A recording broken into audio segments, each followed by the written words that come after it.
Welcome all to Tinker, Tailor, Solder, Fry here on the mighty Loading Ready Run Video Entertainment Network.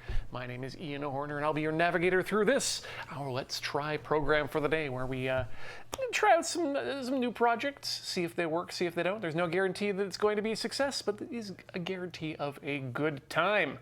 I want to remind all y'all that in addition to myself in the room, we've also got Paul over in the Crystal Gondola on the ones and zeros. How's it going tonight, Paul?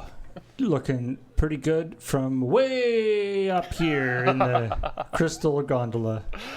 It's going to come down at some point. We got to let you out to send you home, right? Help! Help! And of course, speaking of help, you are the people who can help us the most. Not through your calls to emergency services, but in fact through your kind patronage at patreon.com/loadingreadyrun. Go there, sign up if you haven't. You can support us, you can support all sorts of people, but we really specifically would like to have a good relationship with you supporting us. So please do so over there. They can help you out setting up a monthly extraction from your currency reserves. And of course, you can help us out as well over at twitch.tv/loadingreadyrun, where we broadcast live, youtube.com/loadingreadyrun, where we broadcast delayed. And of course, one day we will remember that we can go to store.loadingreadyrun.com. Courage. Tonight, though, we're going to continue on with our finishing of the Sturm Tyrann Zoid sent in to us many moons ago. I just realized that we were calling this a decaling and panel lining. I think today we're going to go pretty heavy on the panel lining, but I did want to be prepared in case we have any remaining decals that we want to get onto our robot. I don't see any reason to waste these gloves because I remembered that I put the old gloves in here so we can reuse them. I feel like this is an excellent demonstration of it's one of those sort of 80-20 kind of things, right? And I'm thinking back to, I think putting together the entire thing was two streams or something. 2 or 3, I think. And then doing the decals and lining and stuff has taken as much, if not more time. Mm-hmm. It's the thing, you put it together and you're like, okay, I'm almost done. And then, as with many things, the almost done, I just need to do a few little bits, turns out to be the thing that takes you the longest. Yep, it's because it's the fine detail that we're working on, so it becomes a little bit more, you spend more time on it. Although we could have spent a lot more time on the assembly too if we'd gone in and done more work sanding down the nubs and whatnot. But let's have a look inside our, yeah, that's right, I keep forgetting that we have the handy dandy order form if we lived in Japan, where we could get parts from the sprues if we had any missing or we'd broken any. Love that as a feature for. You get individual parts, or do you get like whole new sprues? I think this is an individual parts order. Wow. Because they'll give you they want to give you a runner, and then whatever put in the part number and then the quantity, and based on which runner it is, it could be more or less expensive for you. Cool. But I think that also, honestly, that probably doesn't do much bad for them economically. I think they probably just take the runners that don't meet that have like 1 or 2 parts that don't meet the quality control, and then just bin those off for people who need further parts. Sure, yeah. Nigoki says it's usually whole runners. I mean, I trust you there, Nigoki, too. You're in the thick of it where you can actually use those forms. All right, we don't have much to do left in terms of decals on sheets, so why don't we just use up what we got and make things look nice. I can think of a few extra parts that could use some extra decoration to them, because we are now in the use the rest of them as you see fit stage. So let's start with the thighs, because I think those could use a little bit of extra something up at the top here, and I see some nice, actually, I see these pieces here, which are,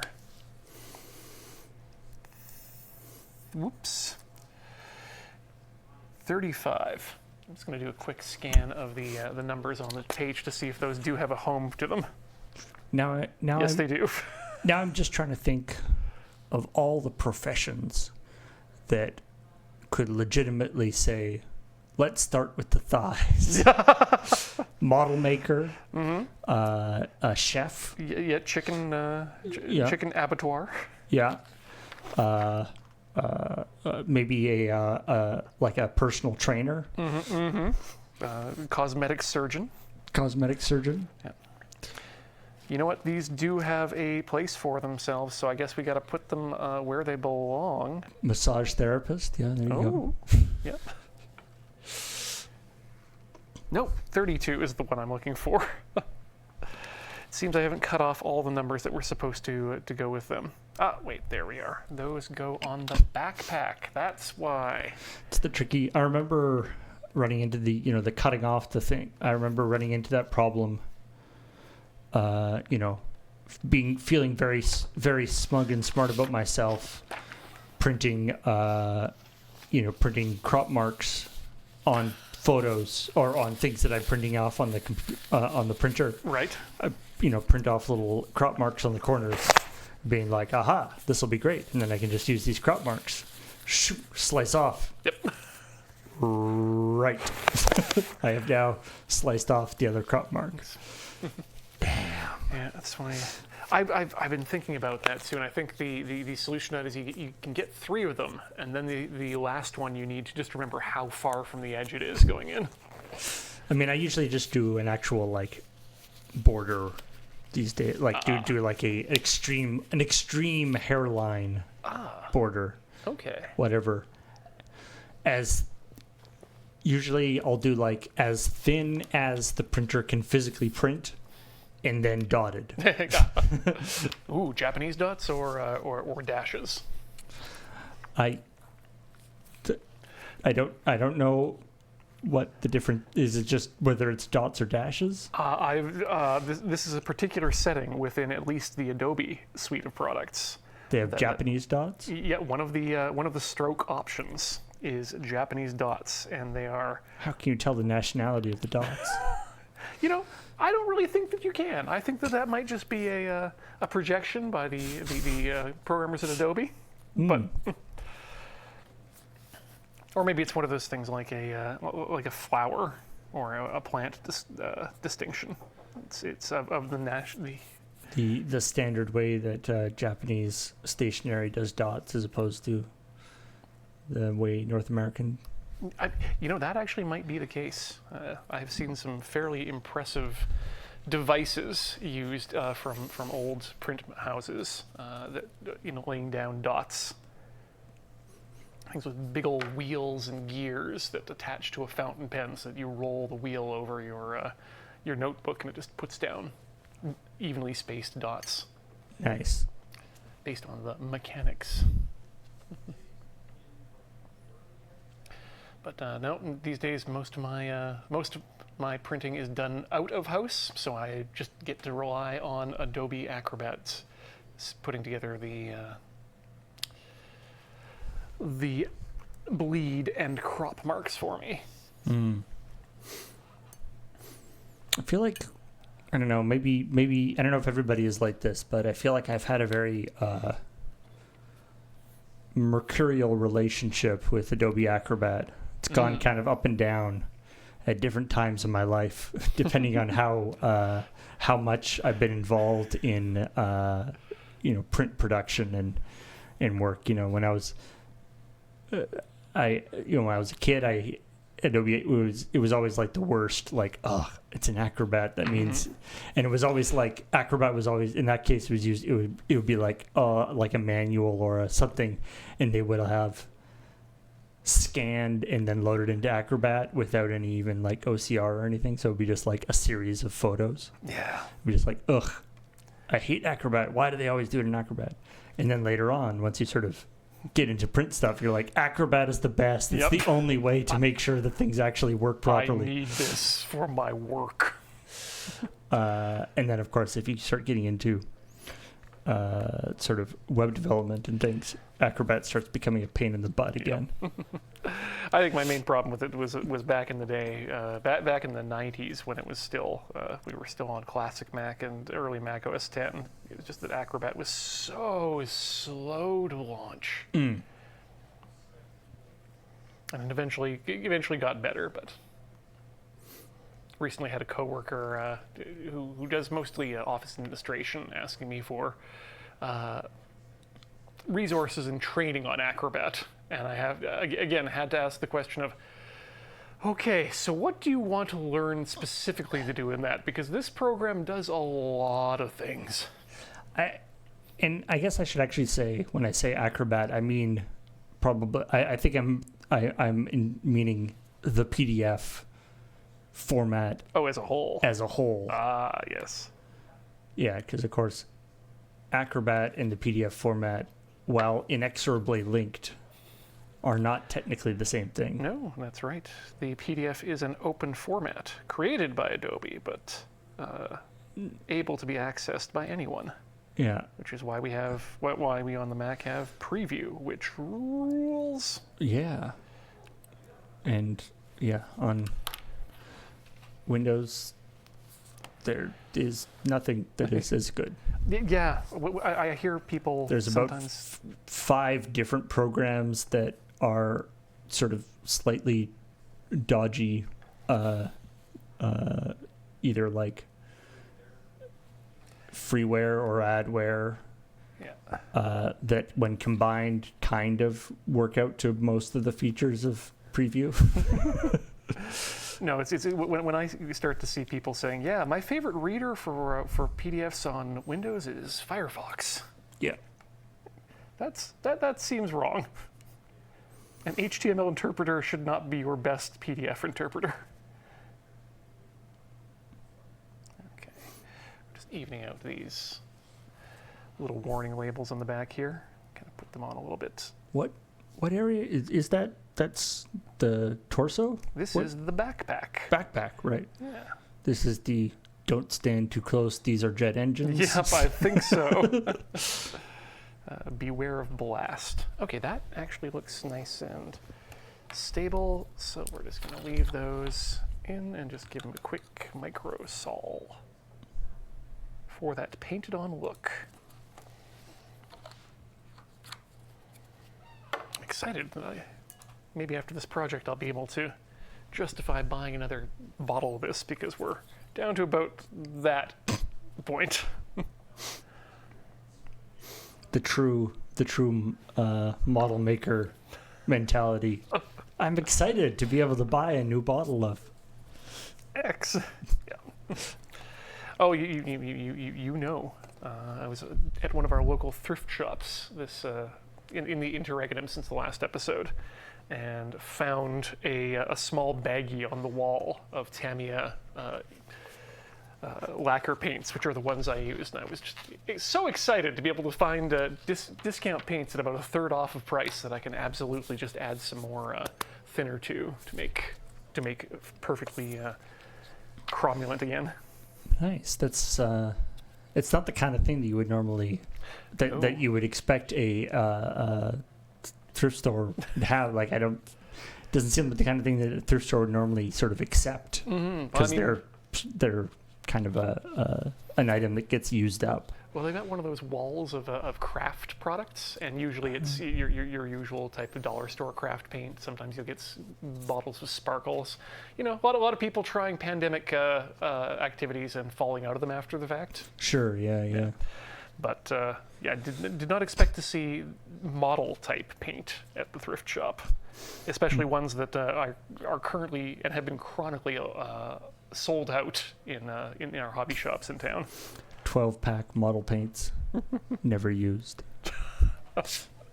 Hey, I'll take it. Keep it sealed, and the paint doesn't go bad. Terrible, tragic story. Okay, we've got only a few left here, so let's go back to the thighs, because I think I have something I want to put on those that will look nice. Something we've got 2 of, in fact, or 4 of. So We can put them on flanking, or actually just right on the outside of the thighs. I think works well. I don't think the inner thigh is going to be showing up often in display modes of this robot once we get it up on the shelf. I mean, it depends on how it's just being displayed, I guess. Well, if it's putting on a mating display, I mean, maybe it is going to be flashing some of that inner thigh. But It's at the, pose it doing Liz's Kraken dance. Oof. Yeah, I don't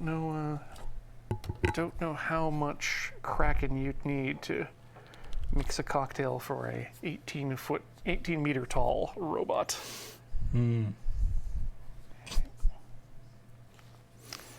Oh, I'm sure there are people out there that definitely be into that. Oh, 18 meter tall robot, you say? Mm-hmm. That's just big enough. All right. Softening the decal in our warm water. Good news is being stepped on is very easy. That's, yeah. A common occurrence. Nope, not enough time in the pool. I was just thinking the other day, too, about crowd control from mechs in various media properties. And I think my favorite these days is still the terrible, literal crowd control machines from Gundam Hathaway. They're your standard Gundam, you know, with feet and legs and a head and a big gun, and then the guns in the side of the head. But for the crowd control portion, they've also fashioned a sort of basket shape just at the groin with the turret in it for a small officer to make choices about who lives or dies. Out of the groin cannon. Yeah, exactly. You know, the closest part to the ground, I guess, that doesn't move. I don't know. What do we think? How does this look? That's not bad. Ooh, nice. That's almost like a racing flag or something. A little bit. A little checkerboard. Yeah, it's got some wording in it, but again, did not bring the magnifying glass to look at that. So maybe we'll check that at the break. But okay, let's not pushed around too much. Okay, you know what? Now it's time for us to get a Q-tip. Now I assume you have been notified by many people about the Overwatch Gundam crossover. Yes. It's one of those things. I like, the various members of the Loading Ready Run crew that have that are on social media. There are certain topics that, like, if there's something that comes out that Cameron always hears about things that might go into aristocrats decks. Yeah. There was a story about the kerning on the text on the Pope's tomb, and I was like, I went to Graham. I was like, hey, have you heard about this? He's like, yes. How many people sent this to me? So many people have sent this to me. Yep. And for you, I would assume that people would mention Gundam stuff to you. People have put that forward to me. I did, of course, though, first see it in a Gundam Discord, and I'm not afraid to mention, because we don't compete with them. The Mobile Suit Breakdown, my favorite source for Gundam research and review. They had a little thread about it that we were talking. You saw the announcement, had a look, and one of the first responses was, "Oh, this is great, but this isn't for any of the characters I play." Like, see, it's interesting because, like, normally you hear.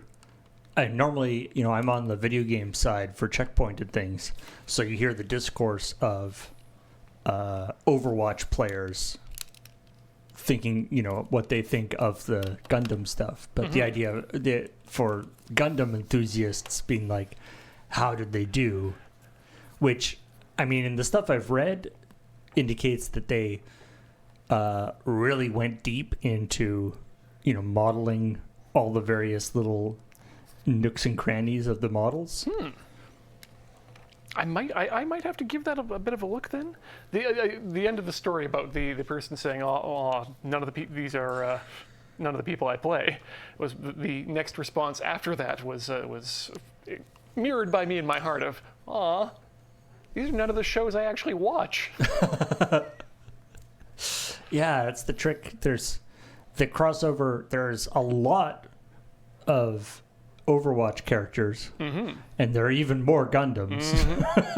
So the chances of the intersection being characters that you play and Gundams that you watch and like is actually relatively slim, I guess. Could be. I'm waiting for the podcast to get around to Gundam Wing so I can give it a sober second look. But it was Gundam Wing. It was the introduction to Gundam for a lot of people in North America, specifically in America, because of Toonami, and it was the first Gundam series that got broadcast all the way through as a series. It was the sort of whatever Sailor Moon, Dragon Ball, sort of the thing of the like, okay, we have this. Exactly. Let's just broadcast the hell out of it. Yeah, it's popular because it's known, and it is good. I don't think anything that has that large of a fan base could be said to just be all bad. But when it was being played in the local anime club that I was in, that was one of the shows where we would head out to the common area and just chat about what we'd seen in oddly enough later seasons of Sailor Moon. Is it one of those like it's a good series and it's like, oh cool, these Gundam shows are great, but then like it's like, oh, but fans are like, yeah, but there's better Gundam it's like, it's cool that you're excited about it, but there's better ones to be excited about. I mean, I don't know. It's one of those ones that was standalone, or not standalone. It did get its own continuation movie, I believe. I think it was a continuation, but it didn't require a lot of pre-knowledge to get exactly. into it. It was its own story, its own world, and its own beginning. But it was also coming off of a different Gundam that occurred earlier in the timeline of actual time, G Gundam, which was about the tournament of Gundams. In G Gundam, all nations of the world have left Earth to make Earth a more pristine place, and they set up their own colonies. And then once every X years, they have a big tournament where they fight each other, boxing style in rings, and the winner of that gets to rule over all the colonies in Earth until the next tournament happens. So basically, Mortal Kombat. Yeah, exactly. But essentially, it was made by the director and writer to mirror those sorts of Hong Kong action series. I do kind of like that because Gundam has had so many series over the years and stuff. Whatever your particular interest in, there's a good chance that there's a Gundam series that is like for you. If you want something that's more, like a shonen series or more, more tactical or more about different, there's all these sort of different types of Gundam series. They generally do also all land Magical Girl Gundam, is that? I don't know if that's a thing. It probably is. Not quite yet. We had the one Gundam that did the Magical Girl transformation, but... Aha! So it was a thing. Yes, that was it, and that was in the Hong Kong Chop Socky series.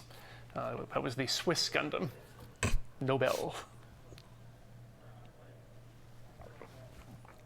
But I mean, it's a 40-year franchise spanning most genres, all held together by robots that are generally red, white, and blue, and have a yellow horn on the top. And some are about reconciliation and coming back to the land, and some are just about gender. In fact, a lot of them are about gender and soil. And they sort of represent not, I don't want to say one cohesive timeline, because they keep jumping around in the timelines, but they're sort of one shared universe. But that also includes alternate dimension or alternate histories and things. That is a subject of intense debate. There is a small, I want to say 20-minute short, Gundam Light of Life, I believe it is, that attempts to tie all the series together with CG clips from series and voiceover from the three main characters of the original series. But it's a very tenuous grasp. This looks like a job for multiple hour-long YouTube analyses. Yeah. Oh yeah. Some of the series are meant to go together, and some of them absolutely are not meant to go together, but are shoehorned together via this 120-minute story. But it's the ones that are meant to go together are also, a lot of them at least, written, if not completely directed and produced by one person. And then there are a few other directors who get to play in that sandbox. Kind of like Star Wars is now, but 40 years ago. Much closer to the inception. Okay, we got just a few more decals here. I want to put some on these guys. And then we'll put the last of these on something. We'll find something for it. Maybe we'll fill out that backpack a bit. It's quite interesting because right now, the latest Gundam series, and we've talked about it before on this show, is being written, directed, and produced by three incredibly deep Gundam nerds. And they're doing it in such a way that they are not even, it's not a fan servicey way of referencing their old work. It's a series that takes place in an alternate history from the original Gundam, where the antagonist captures the Gundam in the first episode rather than the hero. And then they spend 20 minutes showing you the aftermath of that, and then skip to 4 years later. And they've been pulling out the absolutely most back pocket characters to bring in to have cameos in this series. Usually characters that were one and done and never showed up again in the series, and then were cut from the compilation movies entirely. It's always fascinating when, you know, a particular franchise or series lasts long enough for creators to grow up to be, you know, creators who grew up with it, yes, to become the new sort of ones in charge. Yeah, the stewards of the series. And obviously, like as you said, there's that danger of devolving into sort of fan service stuff. But it's nice to hear that they have negotiated that pitfall reasonably well. Mm-hmm. It's like have references, but still actually make it good. Yeah, otherwise, make a good story. Make a good story first, then pepper it with what you like. The worst thing that you always see some in like either, you know, fan service series or not even fan service, but just like a series when a series has been going on a really long time, there'll be like, you know, the thing with the, you know, a series or a narrative where there'll be like a two-parter or something, and then the climax or the cliffhanger of the first part will be like somebody, it's like, it turns out this guy steps out of the shadows and everyone goes, and then it cuts without actually like explaining who that guy is. And you person who has been watching for, you know, whatever, 6 months, not 5 years are like, so? Yep. Who I is get the this? impression that guy was somebody. Yeah, that's kind of what happened in this latest episode. Was the person who shows up as a cameo? I can say it out loud. It was the character who upgraded Amuro's Gundam halfway through the original series as a scientist. And there's still a scientist in this world working on mobile suits, but no one knows anything about Amuro. He doesn't exist. The Gundam isn't a Federation property. It's just this guy who's doing this same magnetic coating on a different machine for a different person. But I guess the point being, though, that like him being that guy isn't an important plot point. It's just sort of a nice thing. Yeah, like there would have needed to be a guy here to, God, what is his name? Hosk? No, not Hosk. Blom Musk or something along that lines. But yeah, it could be anyone. But right, it's when they have it like the fact that it's that guy there is a really big plot point, and it's like, oh, that means all this backstory will come into effect, and it's like, Nope. I don't know who that is. Yeah, no, you could watch the show and you wouldn't know that he is an important guy, because he's not even an important guy in the original series. But it does mean there's a bunch of 45-year-old men sitting in their chairs doing the Leonardo DiCaprio pose at least 3 times an episode. It's great. Excellent. Okay, technically 5 more. Let's use up our Decal reserve and just go ham. Use all the decals. I mean, why not? Yeah. They made them for us. Use every part of the decal. My people coated every part of the dinosaur. I do still kind of like the idea of one of these Gundam or mech models ending up looking like a busker's like guitar case, like just covered in stickers and decals from all sorts of you just grab them from like wherever, just as many as you can. It's just, yeah, this is the history. This is a Gundam where they've just put stuff on it from all the different battles that it's been in. Paul, I didn't know that you worked on Akira. Is that something that happens? I mean, that's essentially what his motorcycle is. It's just covered in these random stickers of, like the Canon logo from the cameras, the pill, Shohei, I think. And then, of course, the modelers out there go crazy trying to perfectly recreate all of the stickers that he had on his bike. Right. And that's what you do. But I do like that idea. I might give that a thought for a future project.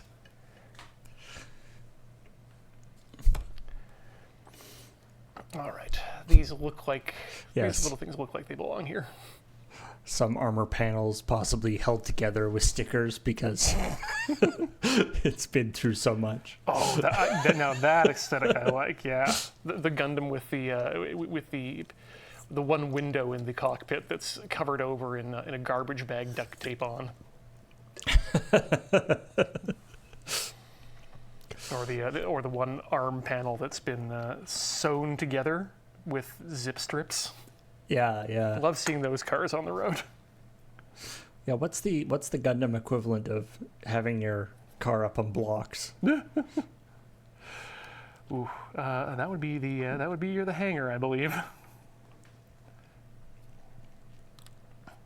Actually, you know what? I think the equivalent is when you have to, when you're low on parts and you have to use a spare Zaku head on your Gundam. Oh, there we go. Somebody in the Zeta Zaku. Yeah, Niguoki is thinking of exactly the same thing I'm thinking of. There was a short arc where they literally had to replace the Zeta's head with the Zaku's head because they were low on parts. Nice. What Zaku is another mech? Zaku, yeah, they're the one-eyed mook mechs of the Zeon Federation. I see. Nice. In fact, there's also, the Gump, I think is what it's called. It's something that, okay. So in order to understand the Gump, you have to understand that Double Zeta was the second sequel series to Gundam, the original Gundam. Gundam Zeta, Gundam Double Zeta. The main character at the end of that series decides, I have had enough of all of this silliness in the Earth sphere. I'm going to Jupiter with my girlfriend, and I'm taking the mech that I stole at the beginning of the series. So that happens at the end, and then they pick up later on there's a comic book series called Crossbone Gundam, and this teenager that ends in Double Zeta just ends up as an old man who has, over time, replaced just about every part on this Gundam. So it's got a jackhammer arm and a claw leg that doesn't match.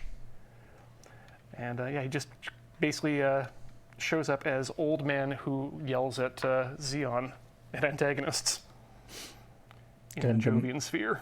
Gundam of Theseus. Yeah, essentially. I do like the idea, like taking that idea of, these kind of the technology of a Gundam, which is like so incredibly advanced in comparison to what we have. Like it's just, however many years ahead of anything that we can possibly even conceive of. But then taking it to the point where it's such a sort of commodity thing that it's no longer something that is, a research thing, and it's not even something that's like a military thing. It's something that just people have like old clunkers of. So, allow me to introduce you to Char's Counterattack, the movie capstone of the Amuro and Char arc that happens after Double Zeta. One of the mechs in that is the Hobby Hyzak. The Hyzak being a continuation of the Zaku, so High and Zaku, Hyzak, that has been repurposed completely for civilian use and hobby use. Main Zakus are real military machines. Hobby Hyzak is just for fun. So the idea of civilian-owned mobile suits is already been added to the canon. I mean, you can have civilians can own, tanks in certain circumstances. It's true, yeah. If they've been disabled. Or if they're very rich. Yeah, or if they put it's not like Arnold Schwarzenegger owns his tank. Oh. He bought the tank that he actually drove when he was in the Austrian military when he was a kid. That's cool. He got that tank, and I believe he actually uses it for charity stuff where he like auctions off. You can ride around in his tank and shoot things, which is pretty awesome. Oh yeah, yes, that's correct. Mercano says civilians have been able to purchase demilitarized MiG fighter jets. So I guess it is a thing. And oddly enough, that is a subplot in the brand new series right now. Is that it's post-war, and there are still mobile suits out there, mostly used by the police and by the military, but they have also been adapted to just civilian construction use via a specific key mechanism that looks an awful lot like a cross between a hard drive and, again, another deep cut from the original Gundam series. That's one of those, don't worry, these construction Gundams are totally safe because they have this very small key thing that there's no chance anybody will ever replace with a military key thing and turn it into a military robot. I mean, it is the size of a 3.5-inch hard drive.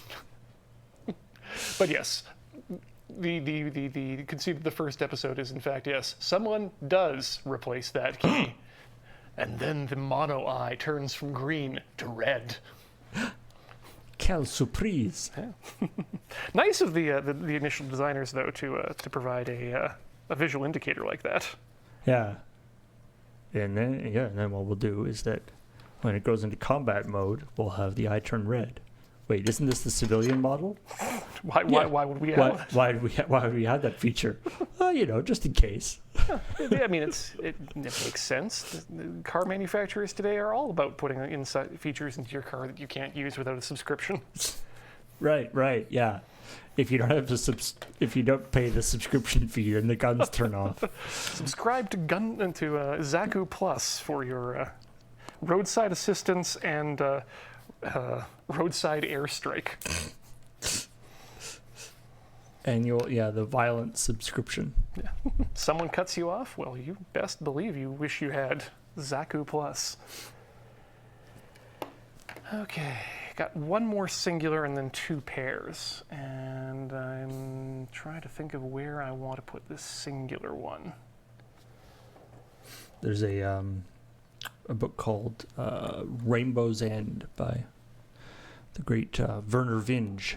Yes. Wonderful sci-fi author. And it's one of these books that, like, I don't know, I think it was written in the early 2000s, but feels like it's still, Contemporary? Or like, thinking about 20 years in the future.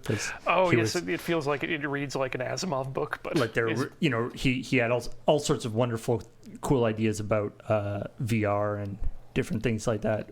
But one of the things they talk about is the sort of the chains of trust in terms of a sort of an advanced version of the certificates that we use for like web browsers and stuff, right? And the process of how you in that at one point, like the basically the military goes into this place and they first, before they go into this attack, they drop hundreds of these just like little basically like little Wi-Fi hotspots that all just they just drop in this area and then create a internal mesh network over this entire area, so that they can go in and and all their communications and everything will continue, and their fancy VR connection stuff will all work properly. And then, but yeah, like at one point they're fighting like this guy who's this a hacker stuff, and then they have to do the desperate measure of pulling. Basically, they pull the root authority that his credentials were connected to, which is like, I think like Sweden or something. So they basically take, it's like the entire anything that was connected to that root authority gets completely messed up. But it's a cool idea. But we had to do it. Werner Vinge, what? He did A Deepness in the Sky, right? Yes. Okay, good. Deepness in the Sky. Is that part of the same series, The Rainbow's End? I don't think so. Okay. I think it's a different, not part of the, what's it called? It's a thing, because Deepness in the Sky and a Fire Upon the Deep, and then there's one more in that series. Yes. Is the whole thing with the universe has like different levels of technology. Yep. Or depending on where you are in the universe, certain levels of technology work and some don't. And it's physically based, which is kind of cool. Yeah. Again, super interesting ideas that I really like. Mm-hmm. He was a very wonderful sort of space opera type stuff with cool ideas. I think I need to finish that final book in that series then, because I'm pretty sure I haven't yet. But yeah, it was interesting you mentioned the root authorities too. I love these the technical conceits that are on their own super cool, but also are really just necessary contrivances to make the story work better. And I was just realized I don't think I've ever told you the technological conceit behind Gundam, and why it is that they have these big robots that get up close to fight each other. And the idea is that everything runs off of Minovsky reactors, which are these miniaturized fusion reactors, which is what allows something like a Gundam to actually work. It's got enough energy density that it can power a big robot. Right, because I mean that's sort of the only. I mean, not the only, but like that's like one of the main reasons why, we can't have Gundams now. Is there's nothing that has that kind of energy density that would be required for that kind of a thing. Yeah, and even then, in the beginning of the series, it's mostly just tanks and ships as per usual. But turns out that when you run these reactors unshielded, they emit what they call Minovsky particles, and the idea is that these Minovsky particles make it impossible for radio communication to occur. They're just kind of like not like a cloaking direct field, but more like just a jamming field. Right. And as Firehawks also says, it stops radar from working. So that means suddenly, like what you would normally do in space, which is hide out on the other side of a solar system and just fire either a laser or a high near light speed projectile and just let the thing explode, doesn't work because you can't get those locks. You can't do long range fighting. Right. So everything has to sort of happen within a visual distance. Exactly, and it means you can't have perfect awareness of the battlefield through radar and other people back on your battleship giving you full information about what's happening. Everything becomes compressed and very up close and almost hand to hand in that sense. So a squad of Gundams can't actually talk to each other. Exactly. Wow. Once they've dispersed the Minovsky particles, you can't talk to each other. And often they'll do these really cool, again, conceits of well, how do we let the pilots talk to each other? Oh, I know, we'll have physical contact. If the ships connect to each other, they can make an electrical contact and send radio signals that way. Or maybe they can shoot a very small wire and have it be a little bit farther along. Or short-range laser communications also works that.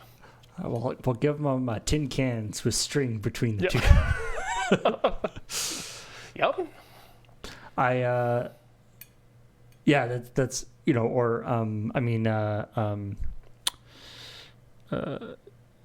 they had to come up with something similar for like Pacific Rim, right? They had to they were like, okay, why? I mean, Pacific Rim, that reasoning they came up with didn't really work that well, but it was just like, we want mechs because they're cool, but we have to explain, why aren't they just using tanks?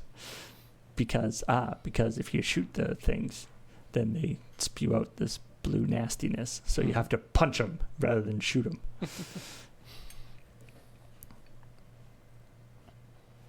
Yeah, and of course, Pacific Rim absolutely drawing upon those decades of kaiju and giant robot series.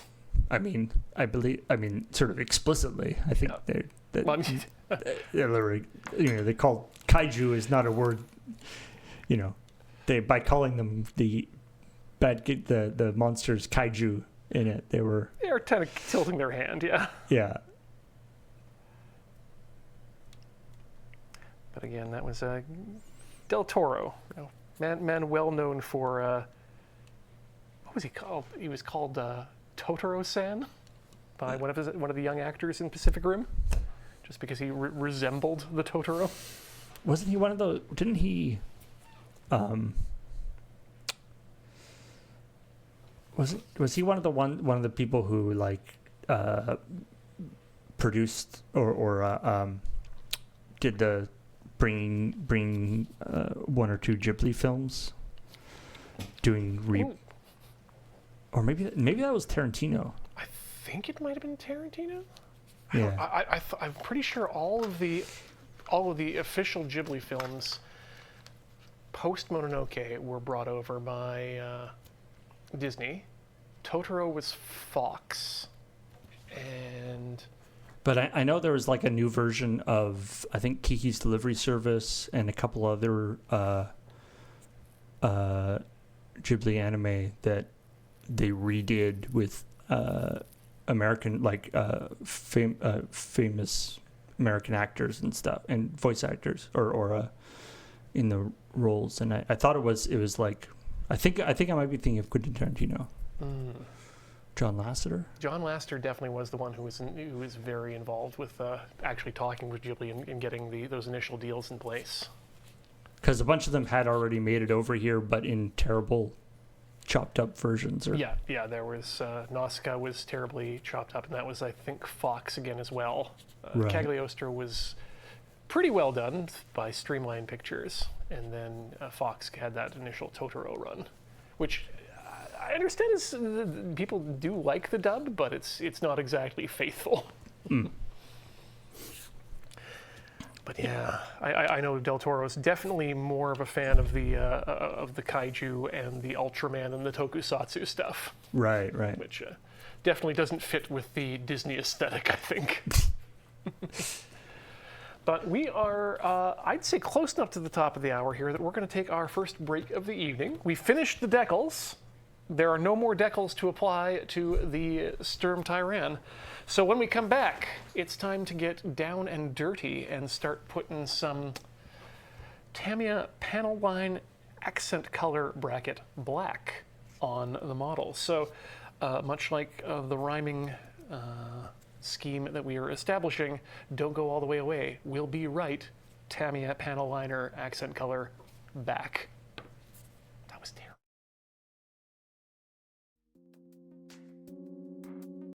Welcome back to Tinker Tailor Solder Fry here on the mighty Loading Ready Run Video Entertainment Network. My name is still Ian, and we are still working on the Sturm Tyrann. Yep, there's only two N's in the end of Tyrann there. We have all the decals on it. We have all the pieces put together and then knolled out in there as one would need to have them when you're bored on break. But now I figure it's time for us to do some panel lining, ? Yes, we're going to, we did it as a bit of a, not as a joke, but as a bit of a demonstration in a previous episode. I'm going to bring this over to where you can see it on close cam here. Let's see if we can bring that up. You can see there you've got some little black lines along the edge there. That's been blacked out. And the way you do panel lining, I mean, let's just get right into it. You're going to need this. Panel lining accent color from Tamiya. It is an enamel paint that has been thinned to within an inch of its life. And you can rethin it if it dries out. I might need to do that with mine, but we're about to find out today if that's the case for various reasons. I'm going to give it a little bit of a stir up here just to get the pigments flowing as well. But yeah, other methods of panel lining are available. Paul and I were actually talking about this just the other day. Some people, what they like to do is they prefer to use a Sharpie or a specially designed Sharpie with the really, really thin tip, like the Sakura colored markers. And they'll use that to draw through the panel lines. And that's probably, if you're just getting started, that's a really safe way to test out if panel lining is something you want to do, especially if you don't want to spend ooh, I took the price tag off that one. Not much money on this, but there is a danger that one needs to be aware of, and that's because this is an enamel paint, and it is thinned with enamel thinner, which is acetone generally, which does not really play well with the types of plastics in Gunpla in most model making, particularly I believe it's not PBS, that's the American Public Broadcasting System. Polyvinyl acetate, PVA? No. God, why am I? PLA? No, that's not the one either. Anyway, the point is, most plastics, including ABS, will react to the panel liner if you leave it to pool for too long. It can PVC, not polyvinyl chloride on these. Oh, I have some runners. I can look at them. The runners Fun fact, if you're wondering what your plastic is made of, oftentimes it'll tell you on the runners. Looks like they don't here at Kotobukiya. Oh well. But yeah, the point is polystyrene. Thank you, Captain Asparagus. That's the one I'm looking for, and that is the one that it can get extremely brittle if you leave if you leave the thinner on there to pool and slowly soak its way into the plastic. That can happen very easily, especially on Gundam models, because while in traditional models you're usually gluing them together at some stage for them to stick, most Gunpla and Japanese models of the mech type are put together with a snap fit, so little small dowels going into small holes, and if you start putting on too much panel liner, again, sneaks into those holes, up into those sockets where you can't have any hope of cleaning it out. And hey, guess what? Those are the structural parts of your model. And if they start to degrade and crumble, everything just comes apart. So it makes it brittle. It's not like a melting like you sometimes get with plastic. Yeah, no. It sort of makes it extremely brittle. Exactly. Yeah. The thin cement is what does the melting, and that literally welds the parts together. This just breaks down the plastic and makes it extremely brittle. So the idea essentially is you have the pigment in the acetone, mm-hmm. and then the acetone evaporates, leaving the pigment behind. Exactly. Yeah, it's a paint thinner. It's the same as putting down paint. You put down paint. Paint is pigment, and maybe some sort of a gloss coat put in there as well, and thinner. And the pigment goes on, the thinner evaporates out, and the pigment sticks to the model based on what other chemicals are in the paint. But. So does that mean that you have to like seal the model first before you do the panel lining, or? That is generally considered to be the safest method to do your panel lining. It is not necessary. Some people like to panel line on the runners before they even clip things off. I find that really weird, but it is a great way of making sure that you can see that it's not pooling and making things brittle. Second, again, is the panel lining with a marker. You know, if you're just going on with a marker, it's not going to. The marker isn't going to cause any damage to your parts. When you're painting, generally the thing you want to do is, yes, after you've painted, you put down a gloss coat, and then you do the panel lining first. So that when if you're decaling over top of an area that would have a panel line, that's not getting in the way. Fortunately, I don't think that's a problem for what we're doing today, but we're going a little bit backwards just because I actually did decide I want to do panel lining rather than decaling first. But yeah, you want to put down a clear coat to cover and protect the plastic from the panel liner thinner.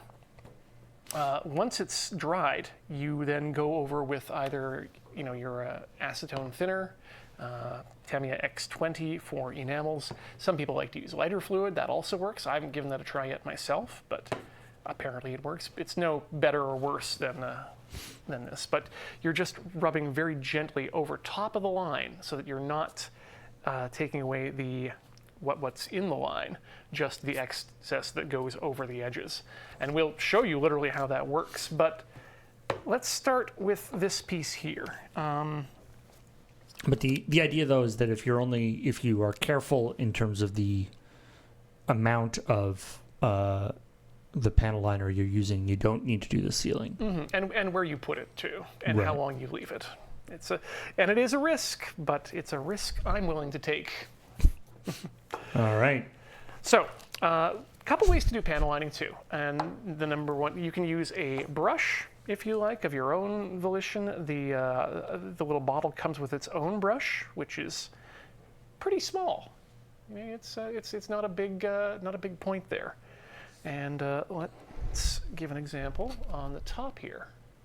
right in that line there. So what we're going to do is just touch that and let the capillary action That's super cool. flow it through. Again, that's why it's super thinned like that. And then you use that, you were saying the thinner to sort of Yeah. clean up around the edges. So we're just going to touch all the points here where I think it should be a little bit darker in the recesses. The idea behind this is to provide contrast to the color of the paint or to the color of the plastic that you've got, to indicate that there's depth going on there.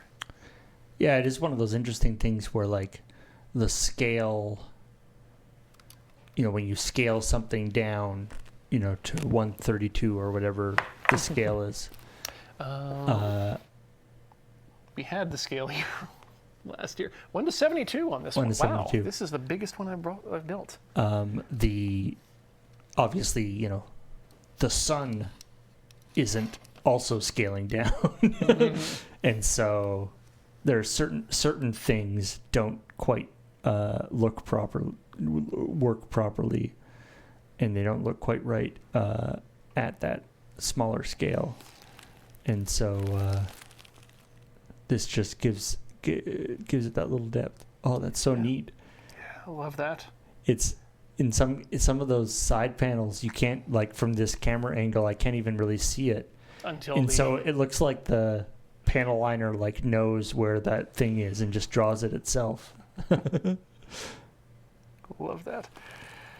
So one of my issues, though, with the panel lining, and this seems to be going a lot better than other attempts I've had, is that when you clear coat it, what you're doing is you're actually laying down a clear coat of extra stuff. And for really fine lines like this, sometimes what will happen is that you will actually end up coating it with the coating. The top coats are generally not thin enough to get into the finest lines, and so the panel lining can be very difficult when you're trying to get those fine details.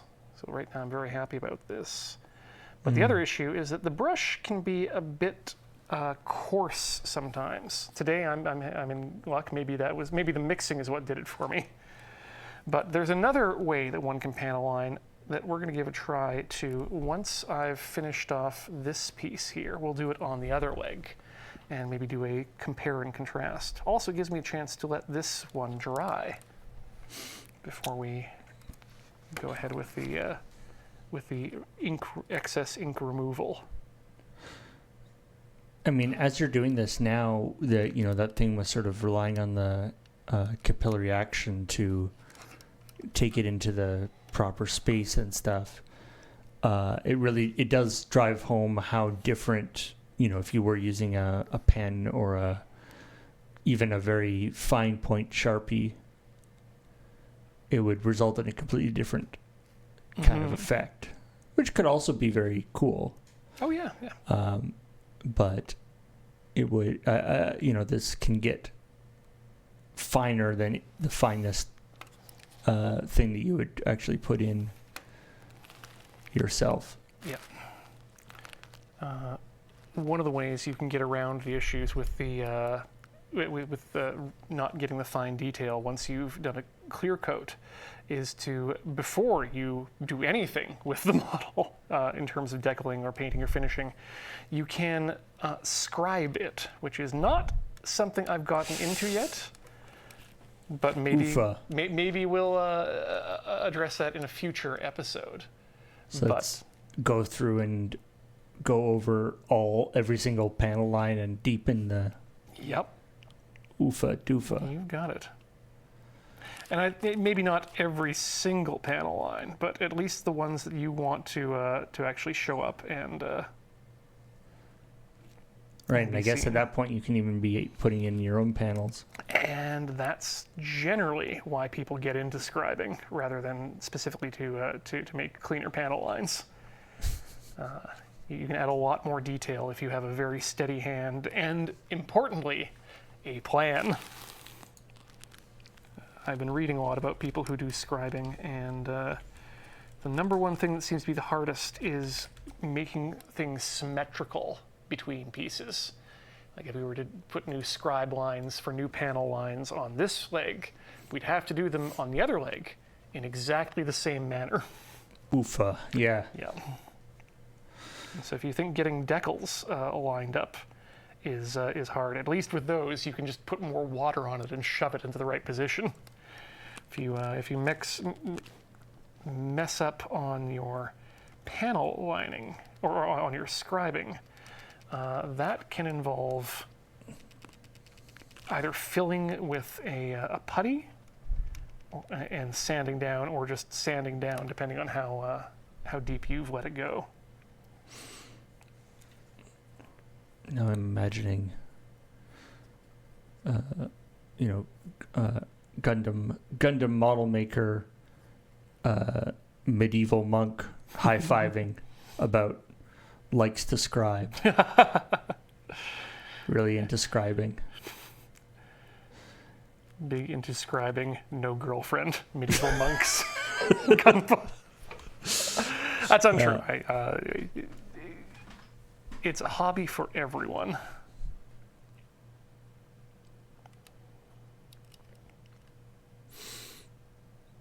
Okay, yeah. Trying to make sure I am keeping this on camera while maintaining both my distance and close-up vision. Yes. Yeah, of course, yeah, worthwhile to point out for people at home that the aspects of doing this as a stream do make it more difficult in a lot of ways. Mm-hmm. But I think we mostly get there. It is, yeah. It's wonderful. Like that area that you're in right now, just those ridges. That like, because it isn't like each line is defined. It really helps that. It really gives it that. That look as if it's sort of a shadow, like it's got sort of the way that the panel liner flows gives it that like slight gradient. Yeah, and so as it would. And then so that translates next up into the next step, which will be coating with a matte coat.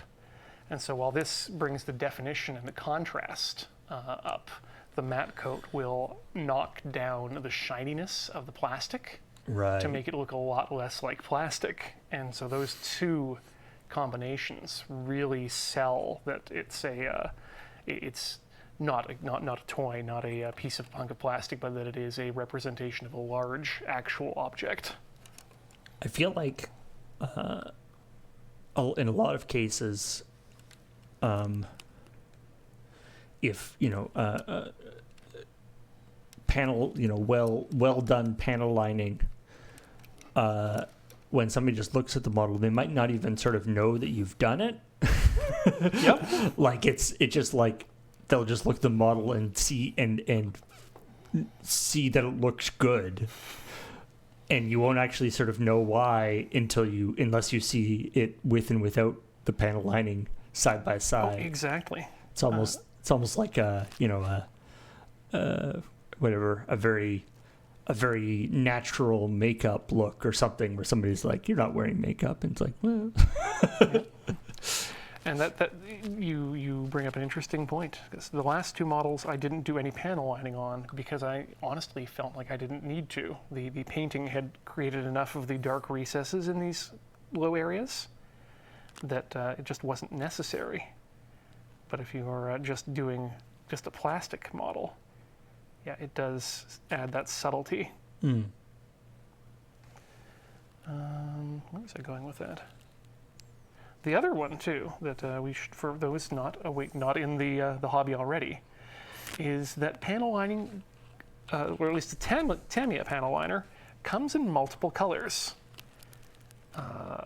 Light gray, the black, of course, and some light blue, I think, is also available. And you ask, why would you want those? Well, sometimes especially if you're going on something that is a like a pure white mobile suit, like a Gundam, maybe you don't want that much contrast between the panel line and the main color of it. So that's where you'd use maybe a light gray rather than a black, or even a blue if you wanted to give it a certain the whole thing a certain cast. You see that a lot on like Warhammer miniatures or something. Like if somebody has a white cloak, they'll do the shadows in a blue. Exactly. So it looks more natural than necessarily correct. I don't even know if you'd call that correct, black as a shadow color. Would there be a situation like in this case where you use, like, say,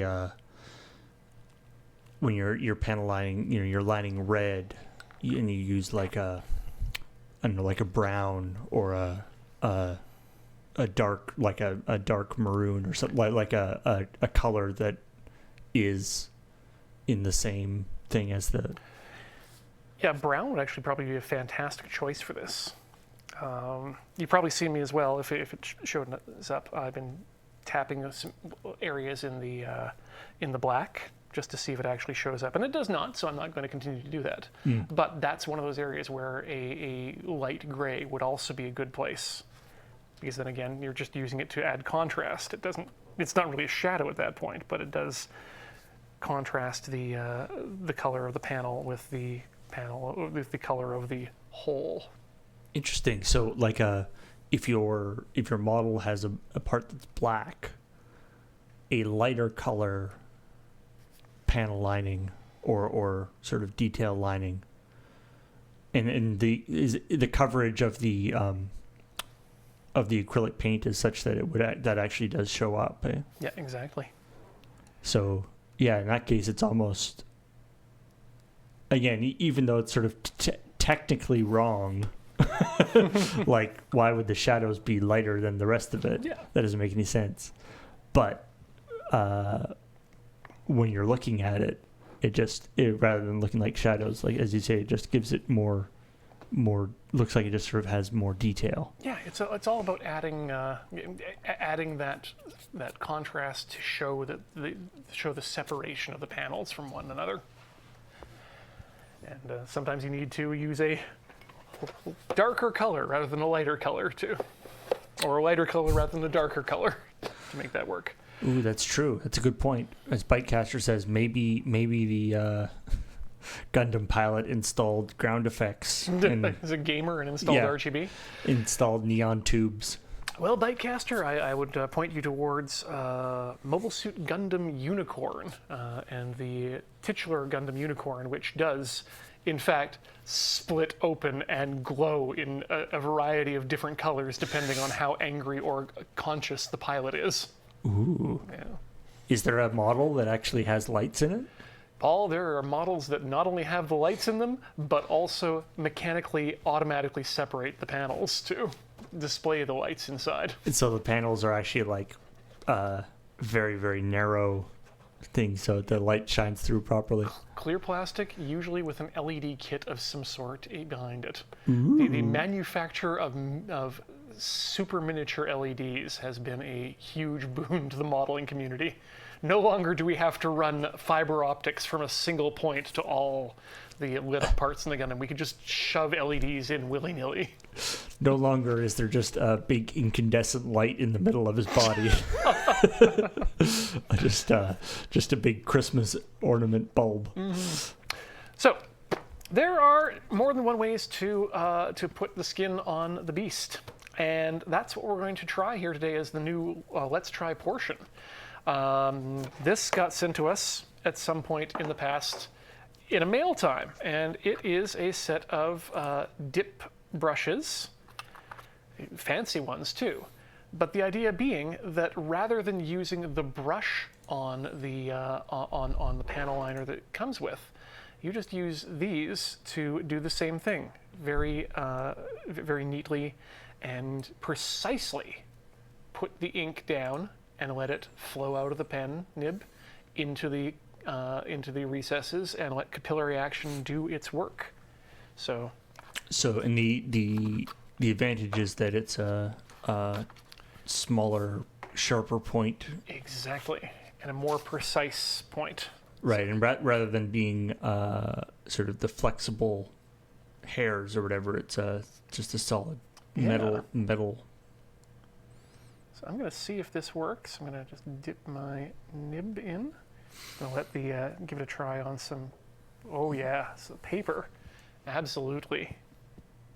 Just sucks that up, and you can see the pooling already, even on the paper. The way that comes out. All so, right. From a Let's Try point of view, you've never actually done panel lighting like this? Never done it like this before. I was thinking, ooh, should I order some nibs in time for this upcoming episode? And then realized, wait a minute, we had some. What happened to them? And turns out they just got filed away for future use or something. And now we have it here. So just make sure that there's no drops out. And let's see what happens. I'm going to try it on one of these side lines, the middle lines here just first, just to see what happens. Ooh, okay, this definitely leaks panel liner more so than the brush did, so we have to be worried about that when we touch the model, but... Another good reason to wear gloves. Ooh, okay. A little heavy on the... Yeah.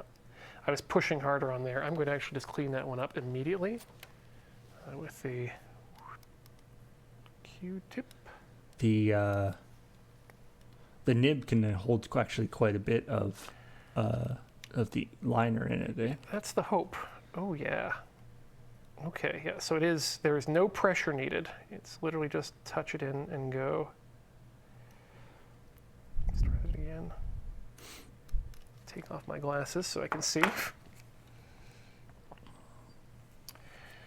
I gotta figure out a position to hold this. But oh yeah, that just fills those lines almost perfectly. I mean, this makes me think, would actual just like ink work? Yes, but I think you'd need to have some fairly thinned ink. That's, or rather, more thin than normal ink. I mean, we could try. Right, because sort of bleeding and expanding into stuff is sort of what they try to avoid doing with ink. Yeah, I think. Yeah, you're exactly right there.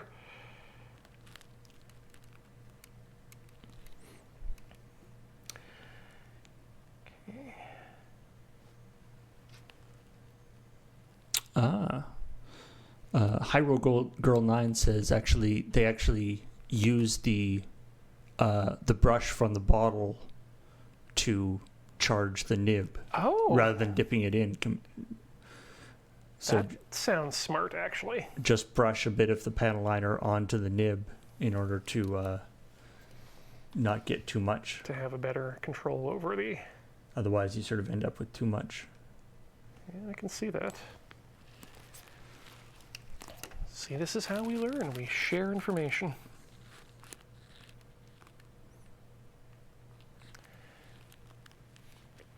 Oh, I love it when it can run around an edge, too. There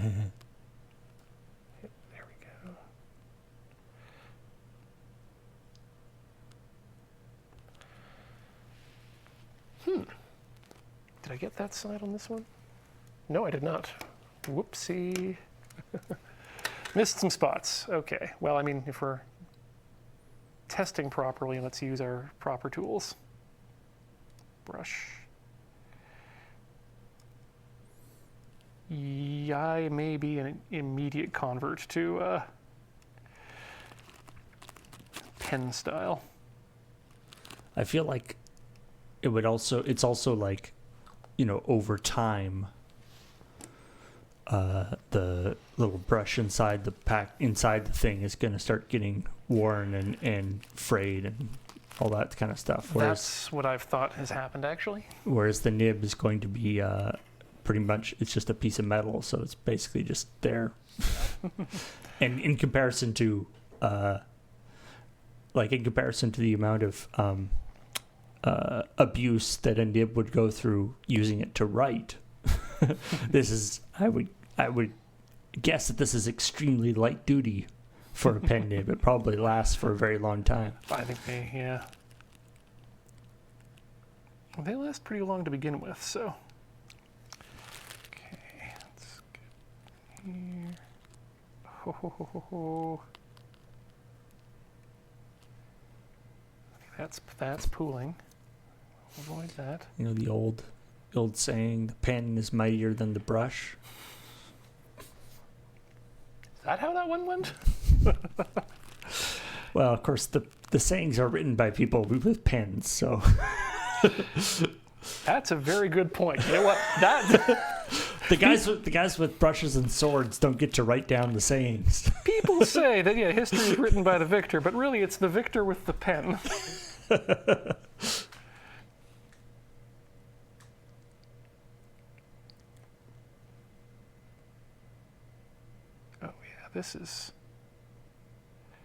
I think this is the way to do it.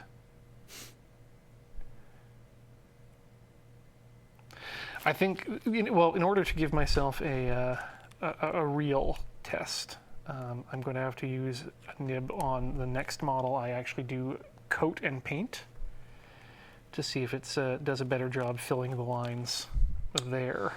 Right. I would imagine that paint has it, like the plastic is very slick. Mm-hmm. I would imagine that paint, the panel liner flows differently across paint than it does plastic. Sorry, that's one of the big reasons why you always give a top coating to your thing before panel lining if you're painting them. Is right. Because otherwise it's the paint is matte. It's not going to. There will be no capillary action. Right. So the sealing kind of gives it that plastic coating almost. Exactly, an acrylic coating, in fact. Right, not plastic. If it was a plastic coating, then again it would be affected by the acrylic. But. Well, I think acrylic is a type of plastic, isn't it? Right. I guess. Yes. Yeah.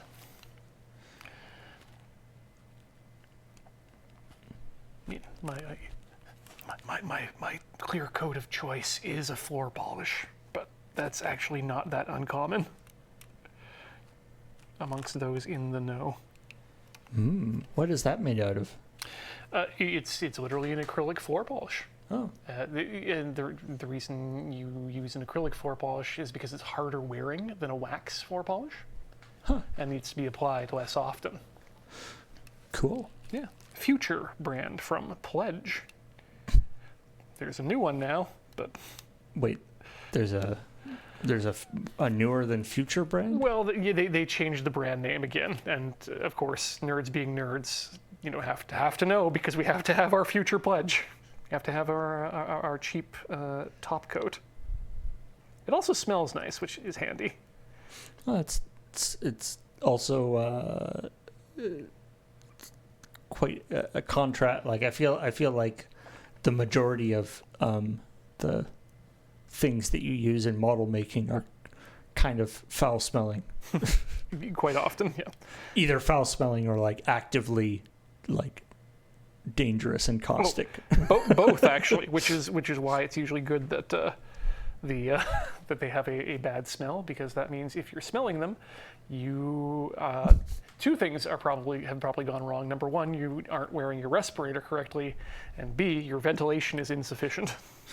Right. If you stop smelling them, something very bad has happened. Yeah, hopefully you don't get to that stage. Okay, how do I want to... I'll just touch it and let it happen. That's how I'm going to do it. Mm-hmm. And then it's just done.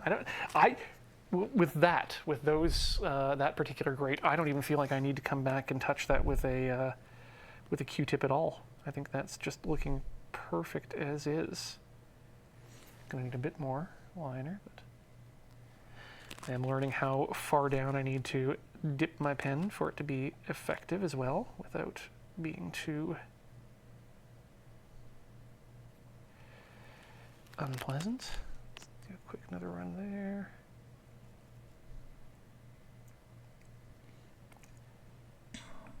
This is actually going quite quickly as well.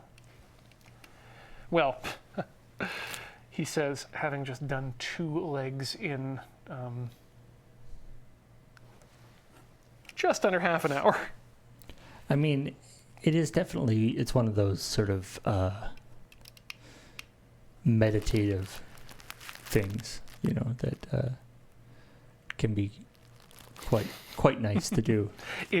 Paul, it is now for me.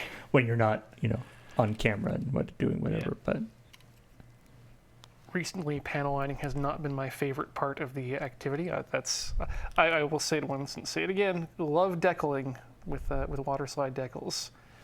But up till now, panel lining has been a bit of a chore because of the just how egregiously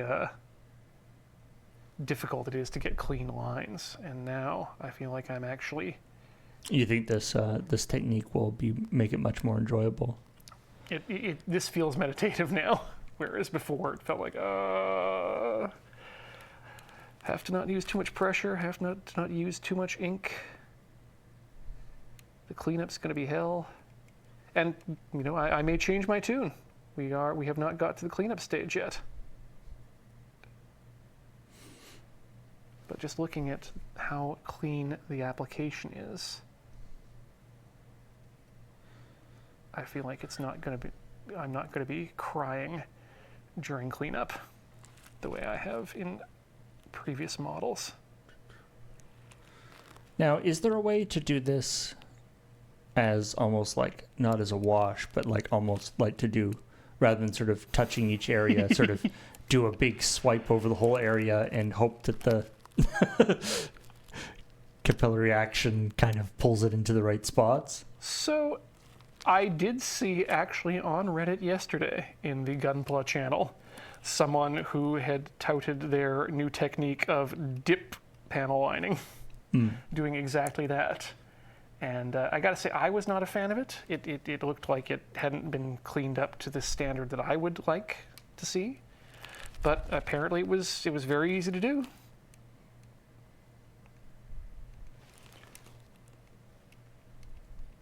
Ooh, too much. I'm also trying not to touch other areas with hands. The gloves make it easier because they transfer less ink between when they touch. How long does it take to dry this kind of stuff? It's just a couple minutes usually. Oh, that's nice. Yeah, like once this is done, this next or the other piece will absolutely be ready to be cleaned up. But then again, you've got when you use that the whatever acetate dissolving stuff, you can clean it up without messing anything else up. Yeah, because you're not putting too much of it on. It's mainly you just want it on the Q-tip. You don't necessarily want it saturating the area. I can certainly imagine how this bottle of panel liner could last years. Like the amount of actual stuff you're using is so minimal. Yeah. It's a long-term investment in your hobby. Okay, so I'd say that there are some areas that have a bit more blobs on them. A bit more than I would have necessarily liked to have added, but other areas that I feel like would have been almost impossible to line cleanly are a lot cleaner than they could have been. Just realizing I missed some spots on the other one here too, so we're going to very quickly touch those, and then we'll end.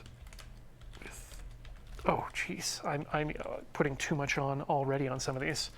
I'm not sure if you can get the close view here, but you can see this is These were just a little bit of pressure, and this was no pressure touching the area. And the difference is night and day in terms of what's actually going to work for us here. Okay, let's start with the cleanup. Let's try the special sponge stick to start with, just to see how it goes. Again, that's probably way too much acetone there, but or X20. And then we're just going to very, very lightly wipe over the area. Let's see here. Let's go to the other side here. Ah, there we go. There's one. And then you can see there's some over paint there. We're just going to very lightly, just wipe away the areas that have too much on them. Generally want to wipe towards the line so that you're, if you're pushing any pigment around, you're pushing it back into the hole. Up here, a little bit dirtier. That requires a bit more. A few more passes up there. Did I completely missed like 3 or 4 lines in that area. Let's use the pen to just fill those back in.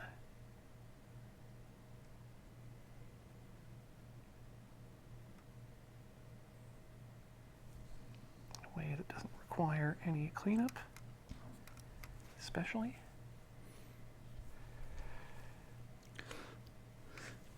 There we go. We'll come back to that side, I think, again anyway, for that finish.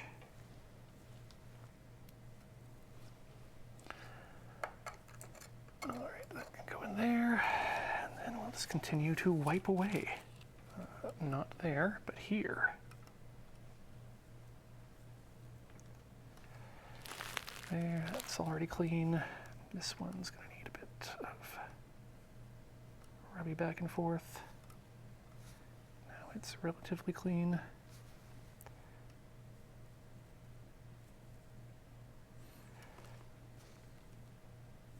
Yeah, the other reason you want to avoid pooling, in addition to the danger, is also that it's harder to clean it up. You require more passes going back and forth, which could potentially get into the hole and ruin your line. Then you got to come back and do it again. Oh, this is a dream compared to cleaning up other ones I've done. And this is even just the brush. Maybe I should not paint more often.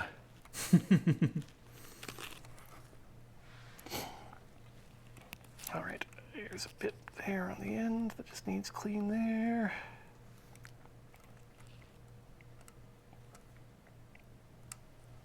Gotta say, one of my favorite things about working on models here in the studio, though, is how good the light is. Yeah, you want lots of lights from different angles? Yeah. We got that. All in one tone of light, too? Wow. Luxury. Yeah, it's something that I noticed the other day is that, or I sometimes you sort of re-notice it, is that like, because at home, a lot of the things that I do are, you know, lit thing, you know, a computer screen or a TV or a monitor or a phone or an iPad or, you know, various things that emit their own light. Like backlit, yeah. That you'll sort of be working on something and sort of realize, oh, it's actually quite dark in here. Or if you do end up having, you know, wanting to do some sort of craft project or some sort of thing, you go like, oh, there actually isn't a light here that I want. I'll be right back. I just need to get a nose thing taken care of.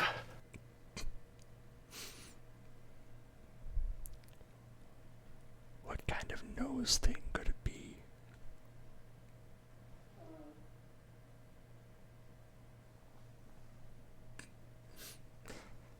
Excuse me. I gotta see a guy about a nose. Be back in a sec. Apologies. Right, I had a thought on my way there, and I've forgotten it on the way back. Whoops. You just blew it out your nose. Yeah, apparently.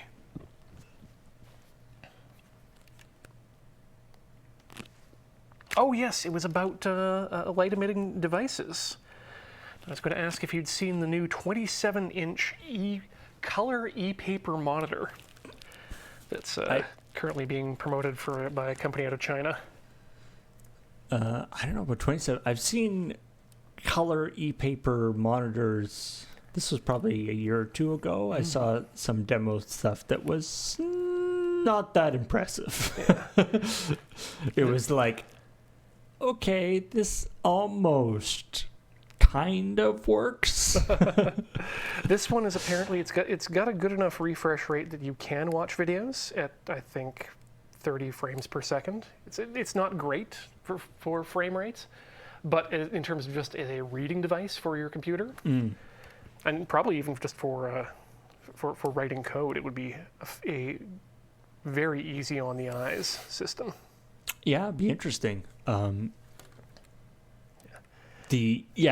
a sort of all-purpose monitor, it didn't. The stuff I've seen didn't indicate that it's not, especially like even the color is like very, very washed out. Yeah, there is still an amount of washing out. I wouldn't use it for anything involving photo editing or. But I mean, I have a, I sort of normally operate on my home computer with two monitors, with my secondary monitor oriented vertically with, email and Slack and all that kind of stuff on it. Game recognized game. And that could easily be a monitor like that, to sort of make it easier to read and stuff. Yeah, I'm also thinking like just for generally reading, online newspapers, manga would be. Although I do feel like, manga of course would work well, but I feel like a lot of websites and things would have to be sort of formatted for it. Yeah, more than likely. Unfortunately, I guess there's the reader modes that Firefox and Safari and stuff have, which are pretty good, and I do kick myself into quite often if I'm reading a long article. I think the biggest thing that's going to keep me from being an early adopter on this is the $2,600 US price tag before tariffs. Yeah. It is. It's a tough. It's a tough ask to be spending a lot more on a monitor that is worse for a lot of yes. in a lot of situations is worse. Yeah. But I think we've successfully. Oh nope! I still have one more line here of things that I want to clean. And the back, we're basically they're good there. Let's just remove the circles from the dots, and there you go. Now you just get those very fine little line of vents. It definitely has a satisfyingness to it. Where you sort of, I will uncover the. Well, let's do a quick compare and contrast of how this looks versus how this looks. That's with and without the panel lining. Yeah, this has no panel lining. This is all panel lined up. Yeah, it's when you especially now that you've gone through with the sponge and cleaned it up. Cleaned it up. The panel lining is very subtle, but it just gives it that, especially that sort of zigzag. Those sort of zigzags on the zigzag panels. Yeah, on the front of the panels and the sides. Yeah, down here. Yeah, really, really pops. Yeah. All right, let's clean up the one we did with the pen and see how easy that is to do. So this was the brush one. Yep. Just gonna see about getting some pigment off on the paper here. Yeah, you got to make sure your sponge isn't sponging on more stuff. Mm-hmm. And let's give it another quick dip. Maybe dab off a bit. Fire dip and dab off again, and that looks a little bit cleaner. Not perfectly clean, but you know what? We're not going to be perfectly clean on this. Okay, where to start? I think right here. On one of those zigzags. Oh, that came out very good. Nothing needed to do down here. Nothing needed to do here. That's fine. There's a little bit. Clean.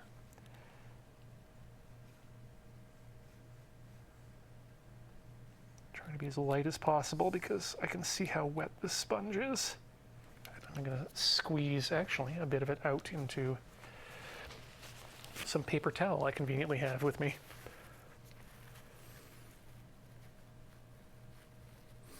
I wonder what those little dots are supposed to, like, why does it have a dotted line down the side? Are those supposed to be rivets or something? Yeah. I would guess these ones, probably very small vents. Mm.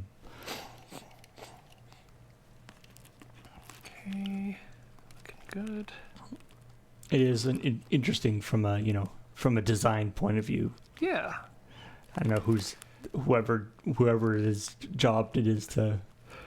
All right, we're done with the entire model. Now, put all the weird little lines and vents and cross hatching on it. Certain model designers are better at that than others. Probably my favorite designer, Hajime Katoki, of Gundam specifically, is well known for lots and lots of panel lines and lots of greebles and very square mechanical bits. Now, is that considered to be? Is that like a good, like more panel lines the better? It's well in general. It'll go both ways. Some people prefer a more organic looking rounder shape, and people like me love the greebles. In fact, there are enough people like me that Bandai does an entire line of subline of Gunpla called the Ver-Ka, which is version Katoki. They let him go ham on certain designs to greeble them up as much as he likes. And they're some of the most complicated sets to put together, and for me, most enjoyable. Is that's like above the even more complicated than like the master level stuff? So yeah, most of Katoki's Ver-Kas are in the 1/100 scale, which is the same as the master grades, and so he just adds more decals, more greebles, more panel lines to it. The greeble cut. Yeah, different from the real grade, which is bigger and therefore allows for more detail, just based on its size.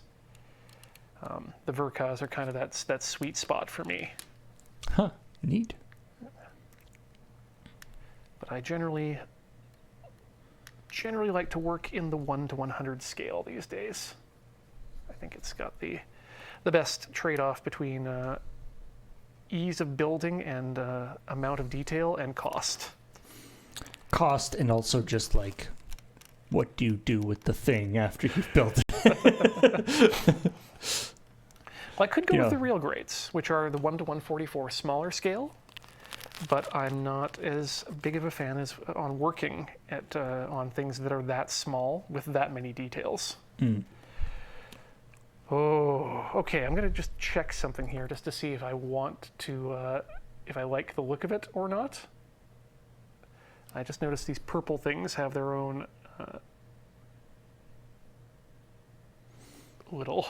Oh, they've got like little cross hatches on them. Yeah, I don't think that's worth doing. Oh, those are so shallow. Yeah. I mean, we should have let it dry before wiping it off, but yeah, it's not. I don't think that's worth hitting those right now. That said, back here. Okay. Needs a bit more acetone. Wipe off. Like, you don't want your acetone on your Q-tip or on your tool to be damp. In terms of, and when I say damp, I like sopping.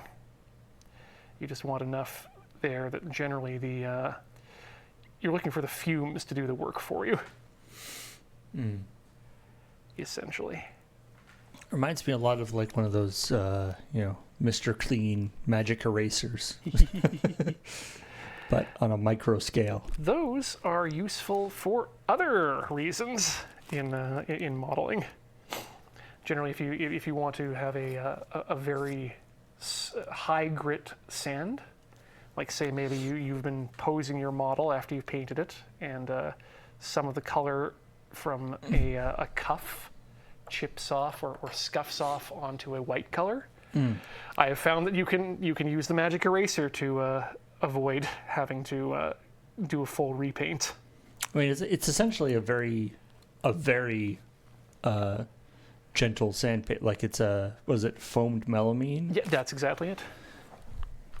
And when you're using it on your walls for your paint, that's what you're doing. Is you're not washing the mark off the wall. You're literally sanding it off just very lightly. And then there's also, like, I remember thinking originally that the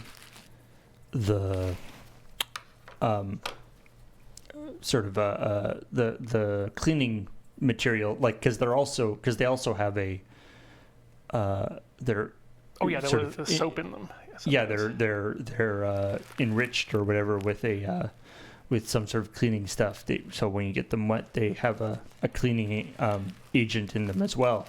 And I remember thinking that like that was the sort of magic aspect of it. And I was like, how come you can't just buy that cleaning stuff in like a big bottle? That would be super handy. And then realizing that the actual texture of the brush itself, the composition of the eraser thing itself was kind of the magic, quote unquote magic. Well, and it also means that it gets used up, which is great for them. Well, also it protects you a bit too, because the water not only activates that cleaner powder or whatever's in there, but it also provides a slight amount of lubrication for the sand, so you're not getting the dust of whatever it is that you're cleaning. Actually, by the way, are you just drinking water, or do you have some tasty beverage? I have inside this cup a guava blonde ale from Vancouver Island Brewery. It's yes, of course, the guava staple of Vancouver Island cooking. It's actually quite a very mild beer and very delicious with the guava flavoring. Is that an experiment, or is this one you've had before? This, I've had it once before, last night on AFK. It's good stuff. I generally like Vancouver Island Brewing. Unfortunately, they have lost their lease to their building. Oh no! But they've made a partnership with one of the other breweries in town, Phillips, to actually continue to brew the beer for them. Oh, nice. And so they'll... Phillips has quite a large production space. Yes. And I think they might own their land, which is the key there. Why would... But unsure.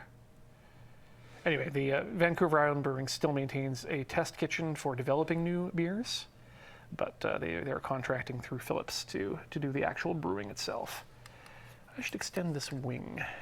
You wouldn't think that that like a space that was set up as a brewery would have a lot of like other, like it's a fairly particular setup that you need. You know, if you kick somebody out, somebody else comes to rent it. They're not going to be able to do a hell of a lot, but without putting a lot of money into changing everything, unless it's a different brewery that's coming in. But it is also just kind of a big empty space in the end. I guess, filled with big tubs and a lot of pipe networking. So probably that being that big empty space might make it easier to clear things out. But who can go back in? But that is a bummer. It seems to be a and I don't know. I'm not assuming it's not a Victoria particular thing, but the number of really cool, wonderful local businesses that that are doing extremely well and extremely successful with their product, and yet have to close or have to do something because the property or their storefront or whatever has becomes too expensive. They can't afford the space. Frustrating. Yep. Very. Okay. This part I'm not. Oh, okay, maybe if I tap the inside edge of these triangles, that provides a bit of good. Oh yeah, that's good contrast.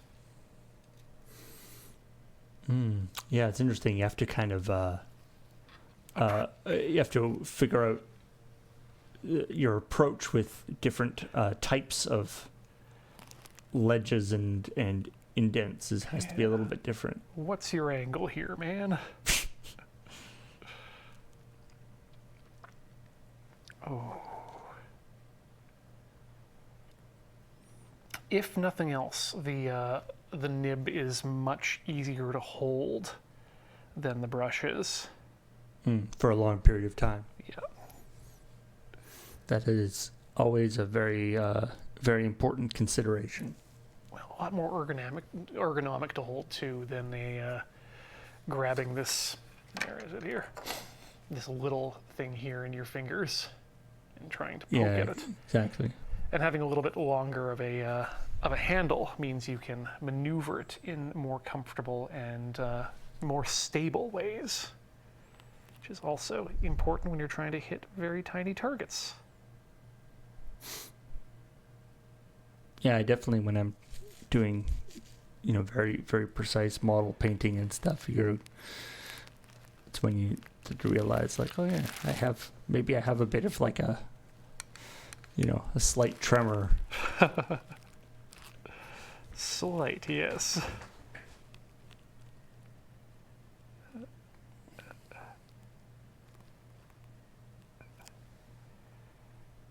Okay, I think we actually might have finished that one super quickly.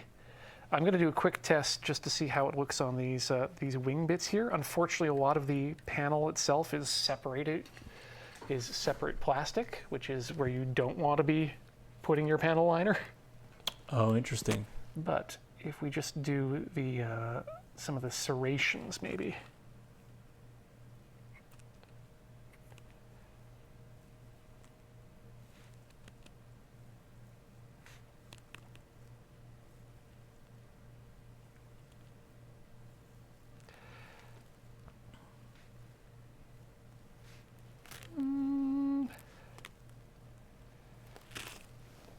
I don't know if I'm sold on the panel liner on here.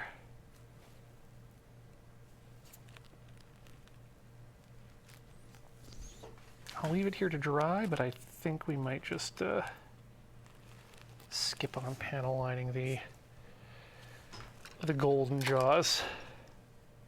Yeah, I'll probably just wipe that out. Oh well, it's always worth trying. Now the other side.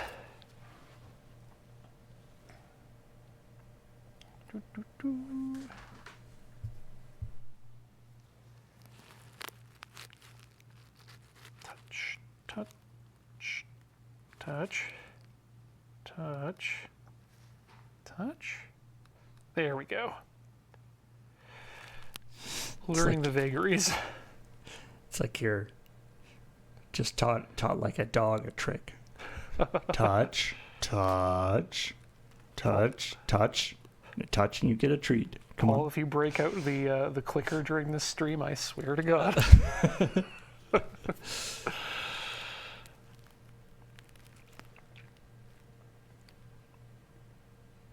Yeah, the thing I'm learning is that how you touch matters more than the brush does.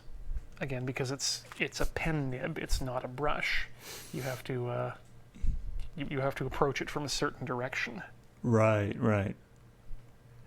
But when you do, it just comes out finely and quickly, and you end up with these grates like that after just a quick cross, and then you're done. You don't even need to clean it up.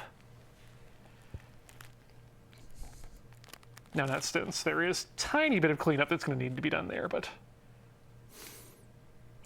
much less than you would need if I was using the brush. That would have left a much bigger puddle around the edge. Oh, That's right. It's good life advice. If you just got to touch just right, and then you can avoid the cleanup. Oh, good. Whew. I'm not sure. I just noticed this particular thing here. I just saw that fall, and I didn't know what it was connected to and was concerned. Me too. And then realized, oh, wait, that's just some of the... this pen is very old. It's just the enamel on the pen? I think, yeah, the pen...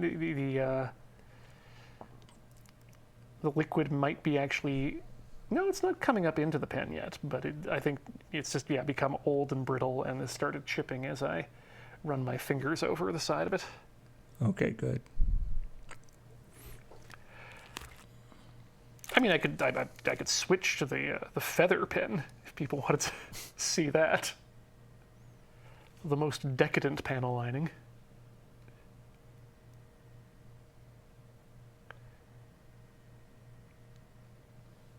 This is so quick. We done here? We are... Yep. Done on this piece. Wow.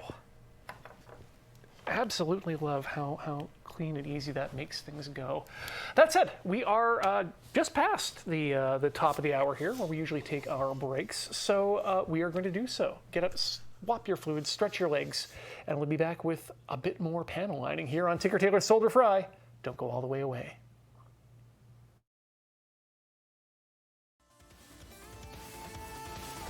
Welcome back to Tinker Tailor Soldier Fry here on the mighty Loading Ready Run Video Entertainment Network. We are still panel lining our Sturm Tyrann from the Zoids series of books, and I'm just realizing I need to make sure not to touch my shirt with these gloves on, because they may have hidden panel liner. And let me tell you, I've learned once before that stuff does not come out. I guess, might be a good situation for white gloves rather than black gloves. Ooh, yeah. We've got the patent leather white gloves sitting in the same place where I pulled this this pen set out of. So, but that would, show if you're about to get nasty stuff on your shirt. Mm-hmm. Yeah, I guess you can't wash your shirt in acetone. Yeah, the acetone remover stuff. Yeah. That's how you end up with no shirt. Mm-hmm. And probably a, depending on whether or not you've dried it before putting it in the dryer, a large fire. My dad was telling a story one time when he was in university. He was into photography, and he had a little had set up a little dark room, and he was developing stuff and accidentally splashed some developing stuff on his pants, and it was like, no. Oh no, and then dried it off and seemed to be okay, and sort of dried it off and stuff, and then then later on, when his mom was doing the laundry and came back with his pants were just the entire front area had just completely disintegrated just in the wash. Come apart. Oh no! Be like, what did you do? Yeah, you do not mess around with those chemicals. I mean, you shouldn't mess around with any chemicals. Check out your MSDS before you start working on anything. have the appropriate contingency plans in place. Buy yourself an eye wash bottle. Those are cheap, to be honest. Yeah, exactly. This piece looks like it. You know what? This will be easy. We're not doing much. Well, we're not panel lining the black stuff at all. But that stuff will show back here because that's the man's heel. The Dino Man.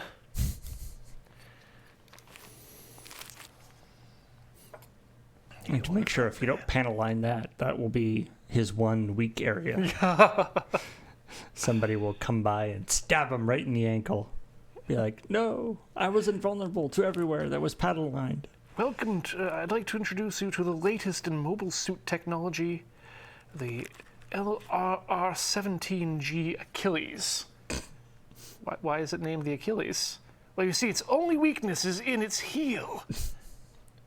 Why would you tell everyone that by calling it the Achilles? Maybe we should name it that. Yeah, called the Achilles. You see, we put extra thick armor on its heel, and everyone will be like, it's Achilles. We'll stab it in the heel. And then we go, ha-ha! Got you! Reverse psychology. That's the key. We put all the armor in the heel. Yeah. He's anti-Achilles. I mean, that sounds like something that some Greek fanfic author wrote already. Anti-Achilles, OC, don't steal. Mm-hmm. I mean, if you're going with the Akira Toriyama school of thought, you know, the Dragon Ball Z, you've got Achilles, perfect form Achilles, and then Super Saiyan Achilles.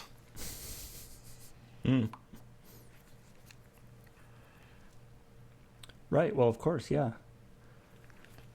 Or no, it would be Samson would be the Super Saiyan. What with the hair? I mean, at that point, why not just refer to him as Super Samson? Unfortunately, he did have to blow up the moon that one time, but that was due to a spat with Luna and Artemis. The gods, not the cats. I'm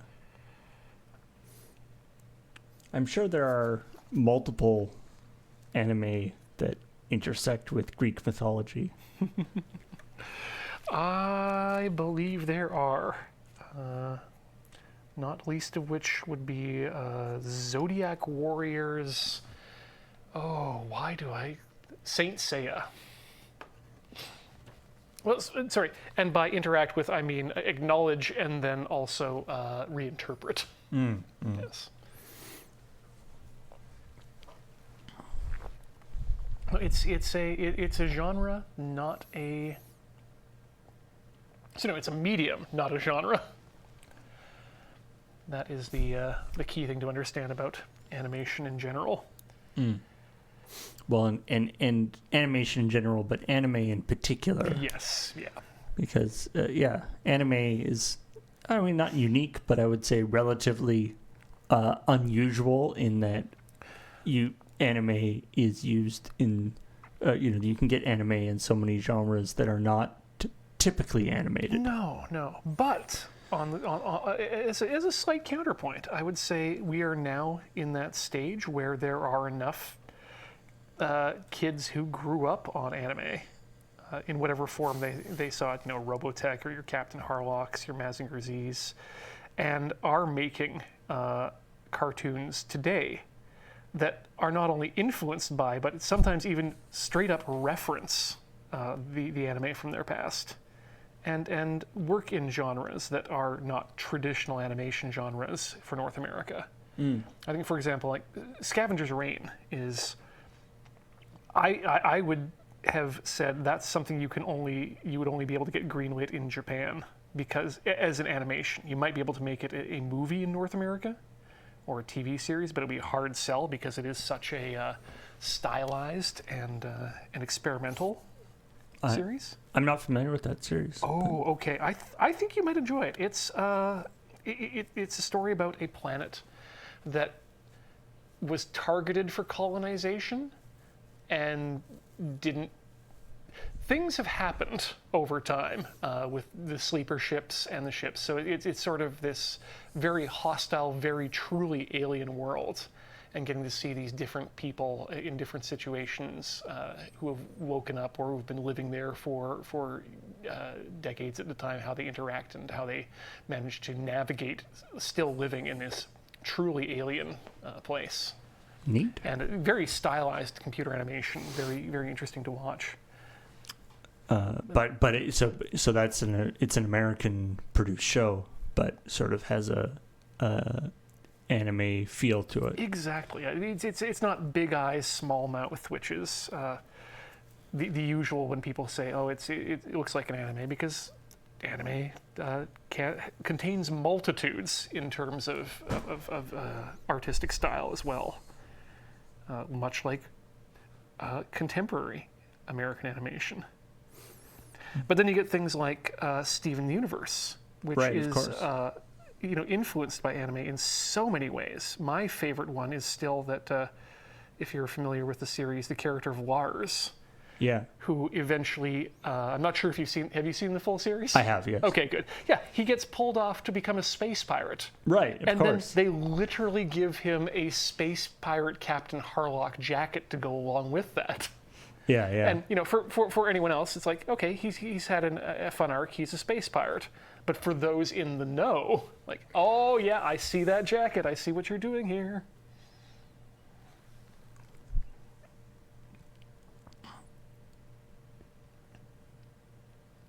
Yeah, I mean, it is interesting. Like something like Steven Universe or other shows or shows like that.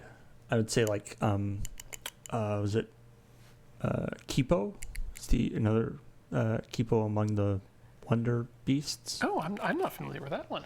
Oh, that's a really, really wonderful show. Again, cartoon, but I feel like one of the aspects of that is. That sort of is the sort of anime influence is this idea of sort of telling a more connected story, and the idea that you can have a more sort of complex story with characters having feelings. And, sorry, we're talking about Kibo of the Two Strings specifically, or is this a different thing? No. Or am I thinking of a completely different series or a movie? It's possible. Probably. So, I'm thinking of it. While that is good, I'm thinking of a different thing. Okay. It's Kubo of the Two Strings. Kubo, thank you. And it's Kipo Among the One. It's. Got it. I have also gotten those two confused. They're both excellent. Yes. But different. Kipo is a TV show, not a movie. Not a movie.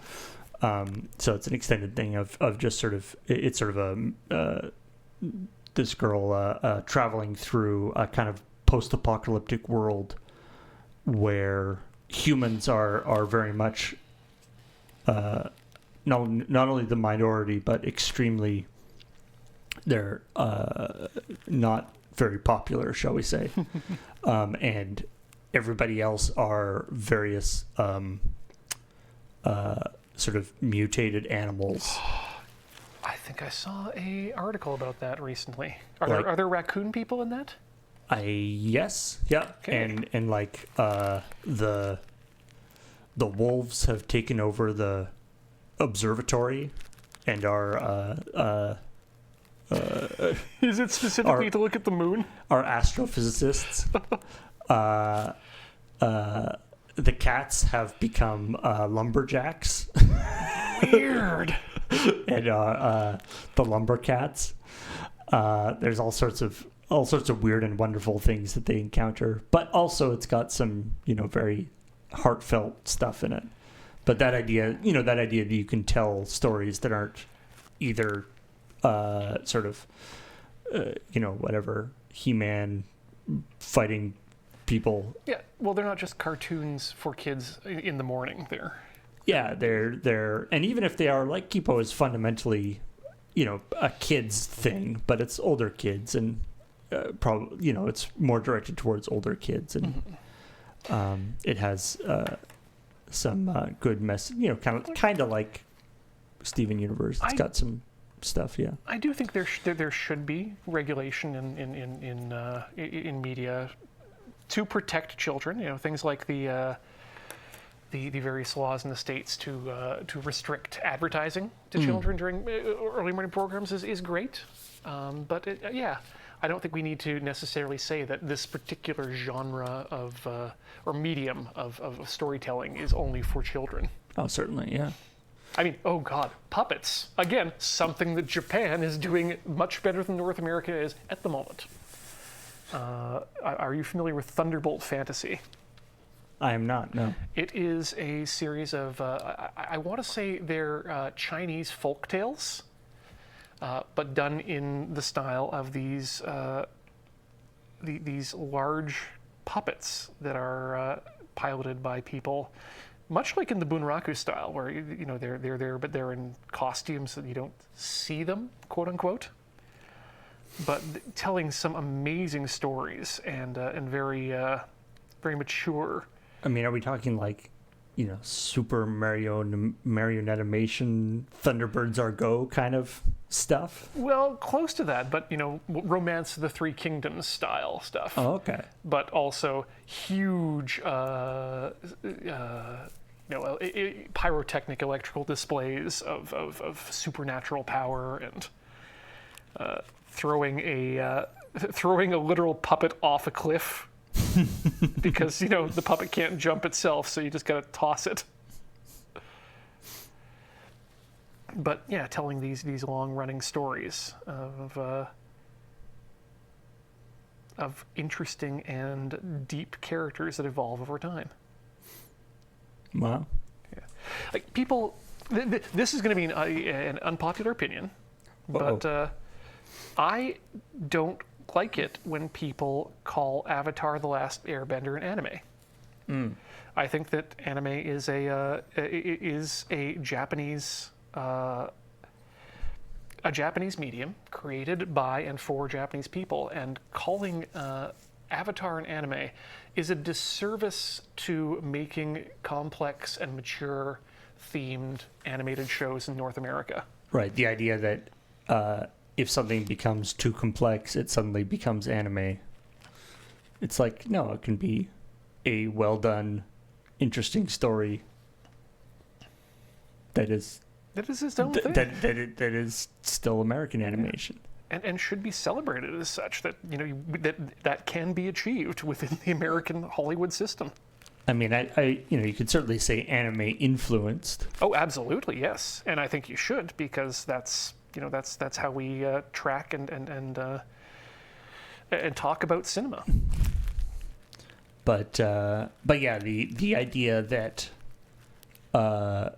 any animation that is more than sort of Saturday morning kid stuff, or Fox animation for adults, is sort of is by default anime. Is not that useful a distinction. Yeah, that's all I'm saying about that. And in fact, as I said, it hinders the growth of a North American mature animation system. Because when you call it, oh, it's an anime, well, that attaches all sorts of preconceptions. Right. It's like what it is. And it's like, yeah, what if it's if you say it's an anime, then it's like, your North Americans are doing anime wrong now. Yeah, it's like, or you didn't do this thing, or you're not following the anime, and it's like, well, it's because it's not anime. Or people just expect, oh, it's gonna look a certain way. So I don't like anime, so I'm not gonna watch Scavenger's Reign. Well, right. It doesn't look like it, but also it doesn't have to look like something. Where is Scavenger's Reign available? I think it was on Hulu for a while. It may currently not have a home too, because I know that whomever was their initial producers were not interested in doing a second season, but they got out somehow, and now they're shopping around for another studio to do a second season to it. Mm.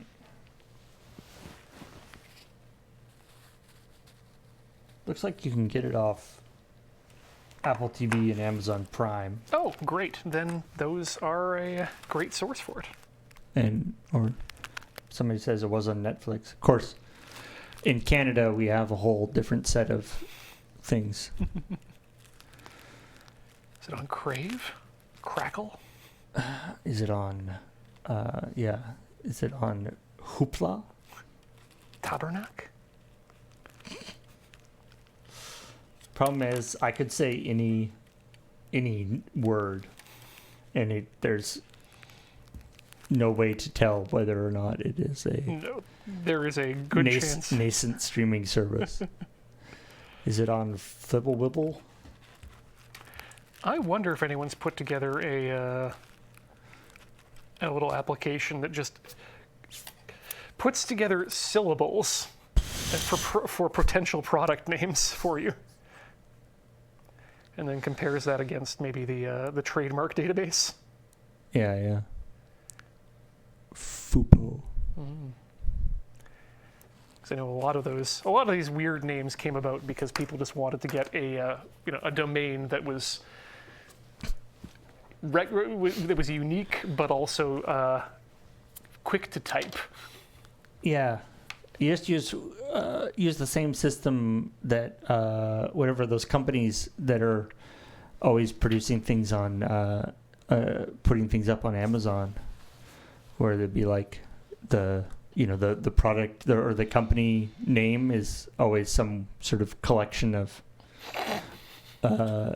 letters that doesn't make any sense, and it's all part of some weird trademark database thing that apparently is like hacking the system in order to get things put onto the Amazon marketplace.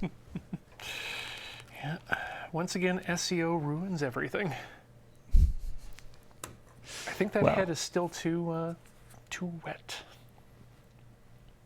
Ruins the things that weren't ruined by other stuff already. Good point, yeah. Things can be ruined by more than one thing. You know what I'm going to do here is I'm just going to pull the neck off. It feels like, breaking down a chicken or a turkey when you buy one whole. Because I think we got time to do one more piece here. There's a few, so I'll let you know, chat, what the plan is here. Because I don't think we're going to be able to finish panel lining everything tonight. But what we're going to do is we're going to finish this part and maybe the head, if we can get that cleaned up.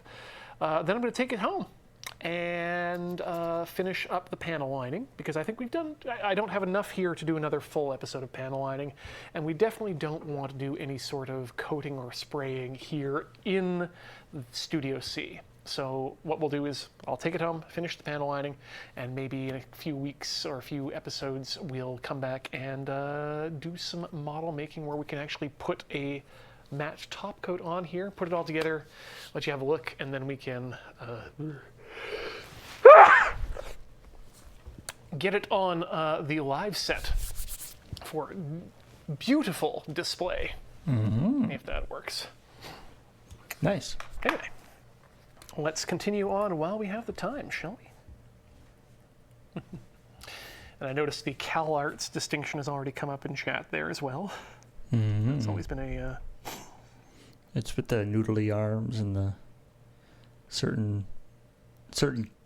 style of animation. Yep, big, specifically round eyes. I don't have a problem with it. I feel like a lot of the problem with it was the proliferation over a fairly short amount of time. That, in addition to studio heads and executives just still not understanding styles of animation, and the fact that there can be multiple different styles to tell a story. And of course, if it isn't from California, it isn't. Is it real Cal Arts? It's a, yeah, if not, that's just, oh God, what would we call that? Sparkling.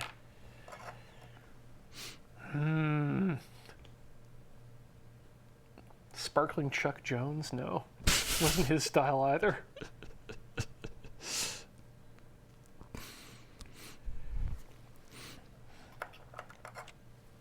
Yeah. If we're talking animation, though, my main bugaboo is still just the absolute death of two-dimensional animation in North America. It's I'm sure there are some things that still exist, but everything seems to be completely 3D. Or, like even stuff that is sort of two-dimensional looking is still 3D generated. Specifically at Disney, I think is my issue there, that they completely killed the their oh God, I used to remember the name of the system that they used for that. But they had a good system for doing digital two-dimensional animation, and it looked good. But yeah, I mean the 3D animation or sort of digital animation that's like 3D but sort of designed to look 2D. That I can get behind, actually. If they're putting the effort in to actually make it look like two-dimensional. Caps, thank you, yes. Name I can't read from here. I know I've talked about this before, or mentioned it, but the people behind the Gundam UC Engage game, which is a gacha-based squad. I don't know how the game is actually like. I've only ever used the gacha just to get free Gundams in my library. But what they've been doing, it's sort of a reimagining game of plot points. You know, people have come back to life and whatnot. But they've been, for their cutscenes, they have been taking the effort to make sure that the cutscenes look, they're all animated in 3D, but they've applied some sort of a filter to them so that they look exactly like the style of the animation of the time. And so they've gone through 1979's original Gundam, they've gone through the Gundam 1985's Gundam Zeta, and into Char's Counterattack, and each time they look like they're just coming right out of the movie, but they are in fact 3D models being filtered to have that sort of the outlines look right, the shadows of the cells are sometimes there. So they're not just matching a particular style, they're actually changing to match different styles depending on what era they're attempting to replicate. Exactly, yeah. That's super cool. Yeah, it'd be like someone, making an Alien game and going back. Or actually, no, it would be like someone doing a Star Wars game, and if they had cutscenes from the original Star Wars: A New Hope, that you would be able to see the matte lines around TIE fighters as they were moving around in certain areas. But you switch to later on in the prequel series, and they would make make everything look that weird CG-ish style that they looked like at the time in the prequels. I love that.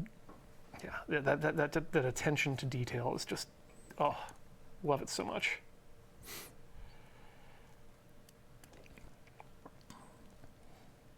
And of course, love getting to see my Blorbos back. But you haven't actually played the game. You're just collecting the. Yeah, just collect the mech suits. The last Tuesday of every day is 15 pull day. Get 15 free pulls of the gacha machine instead of just one a day. I mean, they like you. I mean, I guess if you're using the free pulls, not so much. But the I don't play the game. I'm just in it for the gacha. It's probably the kind of the least hard on their servers. Yeah, the kind of customer they're looking for.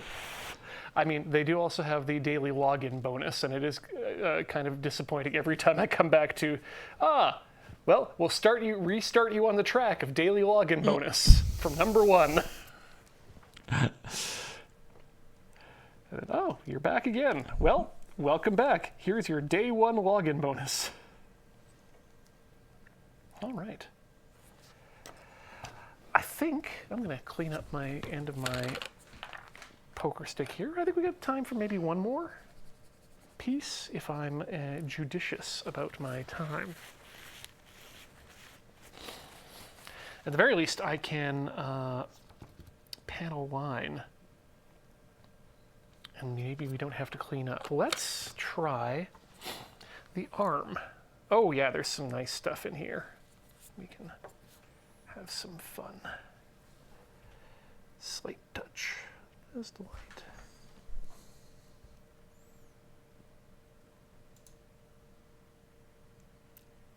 It almost feels, Paul, like I'm using the flood tool, or we did the bucket tool on, on a painting program, and just like touching a little area, and it just becomes black. And then there's the same problem with like, if you don't notice that there's like a little bit of a connection between two areas that you didn't expect, and suddenly the whole thing has gone black. Oh, let me tell you, yes, that is occurring. But when you get that touch just right, yeah, here we go. This is one of these areas, right in here, where this would be almost impossible to touch with a brush. And right, being able to touch that without touching the other part that you don't want to actually. Yeah. And then we'll just let that crawl down the. It's like a little snake. If any of you are teachers out there, and you want to teach your kids in your school about capillary action, this is a highly satisfying way to do so. At least that's what I would do if I was teaching the phrase capillary action to Japanese school kids. And then they'd probably tell me I'm Gundaming wrong, so. Is building Gundam a legitimate classroom activity? I do not think it would be a legitimate classroom activity, but it would absolutely be a good way to get form bonds with your students of a certain type.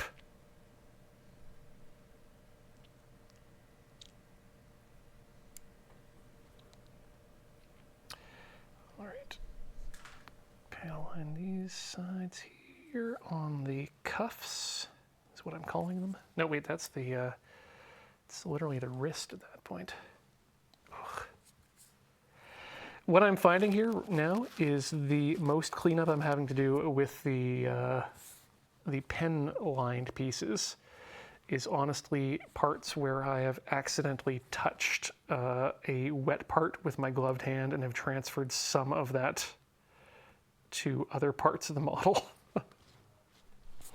Right. And to be fair, that's not really the brush's fault. No, but in this case, it's doing such a good job laying down exactly what I need in terms of the ink, rather than pooling more, that it could be worse. You know, if I was using the brush, I'd still have the same problem of me touching areas where I shouldn't be touching.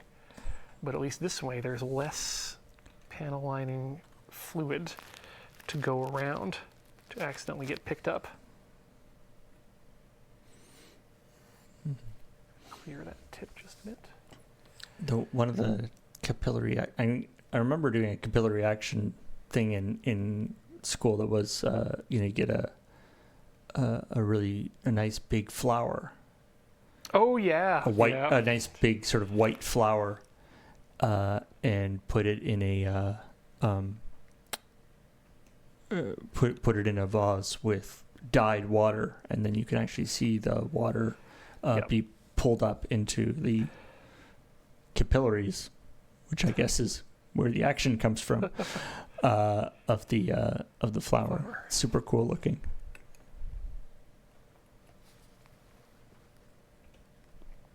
Love that. Oh, so satisfying every time. Touch the little circle, touch the little line. Go back for a little bit more ink.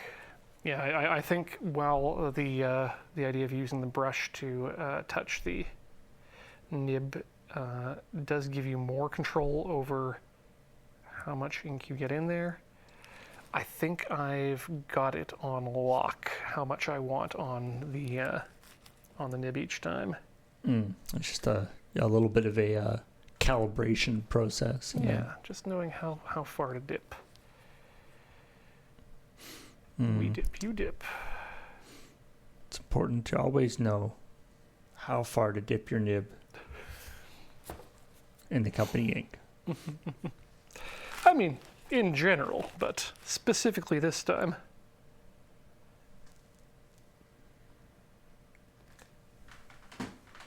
Yeah, might want. You know what? I would say I would maybe I'll do a try later on with regular ink to see if it panel lines as well. And then I realized, wait a minute, I'm not ever going to get through this bottle of panel liner, and that would require me buying another bottle of ink. Yeah, it's true. Don't really need to do that. I saw somebody maybe during the break mentioning that you weren't that happy with how the panel liner looked on the gold of the jaw thing there. Mm-hmm. Someone suggesting that might be a situation where a less contrasting color, like again maybe a brown or a brown or a red would actually go really well on red. that. Yeah, something that isn't quite as dark. Well, I think I've got a bottle of brown at home, so I'm gonna abscond with one of these nibs and give that a try. Like you said, it's been sitting in a drawer here at the office for a couple of years now, I think. I mean, just for fun, I am going to give one. I'm going to do a little bit of a piece. I'm going to give it a try with the Decadent pen here. Okay, you know what? That's harder to dip. I don't like that as much. But let's see here. Where's a nice place to give that a try? Oh, right in here. This is... There we go. In the back.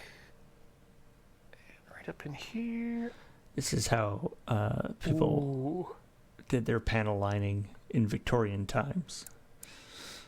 Ooh, that's a bit pooly. This one's got a finer point on it. A finer point? Ooh. Yeah. That might, in fact, even be useful. Let's see what happens when I put it here. Ooh, flowing. That's flowing. Ooh, okay. Let's clean that up a bit there. We'll come back to that. Dang. I am happy with how all of this came out. Would some of these same panel, like normally when you're painting like a miniature, like something for Warhammer or something, there's different techniques obviously that you use for that kind of stuff. I'd be curious that normally you you'd sort of undercoat with the darker color and then go over and do stuff like that, or a wash or different things like that. But I wonder if something like this sort of panel lining technique with the acrylic would be effective in certain types of. I'm thinking like your cow or whatever sort of have panel-y type things. So I can answer your question very easily on that, Paul. Yes, I did panel line my Tau. Oh, well, there you go. It absolutely works, even in those small areas. Again, you're looking at scale, but when you look at some of not this one, because that's one I haven't cleaned up yet, but let's say in here, when you look at some of these fine lines along that edge, Like those are the kind of fine lines that you are going to see on a Warhammer miniature. I don't think you can get much smaller than that in the plastic injection plastic molding process. So yeah, in that case, I would say absolutely doing panel lining and doing it with a nib is. I'm sold. I'm absolutely sold on that. And I mean, I guess miniatures often have more sort of, it's less sort of flat open spaces and more sort of curved things, but there's still little nooks and crannies that the panel liner could flow into nicely. And for those, that's where you might be better off using a wash, which again is the same sort of system. It's pigment heavily thinned either with water or with a thinner. Although with the wash stage, you're kind of painting it on rather than putting it on and then taking off excess and letting the capillary action take hold. Now, is that just a difference in application, or is it actually like is a wash and panel liner the same stuff? You're just putting it on differently, or I think they could be the same thing. Honestly, I think when you're talking washes, you're generally talking about an acrylic wash. Which in that case you're going to want to put down. You're going to put it down over top of your paint, either broadly so that it shades everything and then gets into the corners. This is actually all very similar to the concept of contrast paints, which are really popular or speed paints, which are really popular in the market right now. It's something that you want enough of the medium, the thinner, so that the pigments settle into the crevices and leave the wide open spaces slightly less pigmented or not at all pigmented. Where you would use a panel liner like this, so here's the thing. We talked in previous episodes about the proper or layering of your different types of paints, and you always want to make sure that you're going over the paint that you lay a paint down. You want to make sure that the paint that goes over top of that is not something that's going to interact with or react with that paint. So that's why you'll go with a primer that's generally something that's going to be alcohol or enamel based. Or latex in that case, but it dries into a primeable thing. Then you're going to go over top with your acrylic paint that's not going to reactivate that primer because of the way the primer is dried. And then you'll go over that with a clear coat to protect that layer if you're going to do a second coat of paint over top of it. Because if you do acrylic paint and acrylic paint, same solvent, they mix together, it gets muddy, it looks terrible, you don't want that. That said, you could then do maybe instead an enamel wash or an enamel panel lining, and that's not going to reactivate the acrylic paint or an acrylic top coat, so it's safe to do that. And then you can go ahead and do acrylic on top of that again, because that acrylic isn't going to reactivate the enamel paint, which only gets thinned by acetone. Or you can go to a lacquer paint, which requires a lacquer thinner that doesn't interact with this paint once it's dried. And so it's all a matter of just keeping in mind what's going on top of what, so it doesn't all get wet and mixed together on your model and require you to throw it in an ultrasonic cleaner full of simple green for 6 hours. It's a very specific. Talk to Cam about that. But we are going to have to end our particular talk tonight because we're done. We've done some good work. There'll be more good work to do in the future, but you won't get to see that, or maybe you will.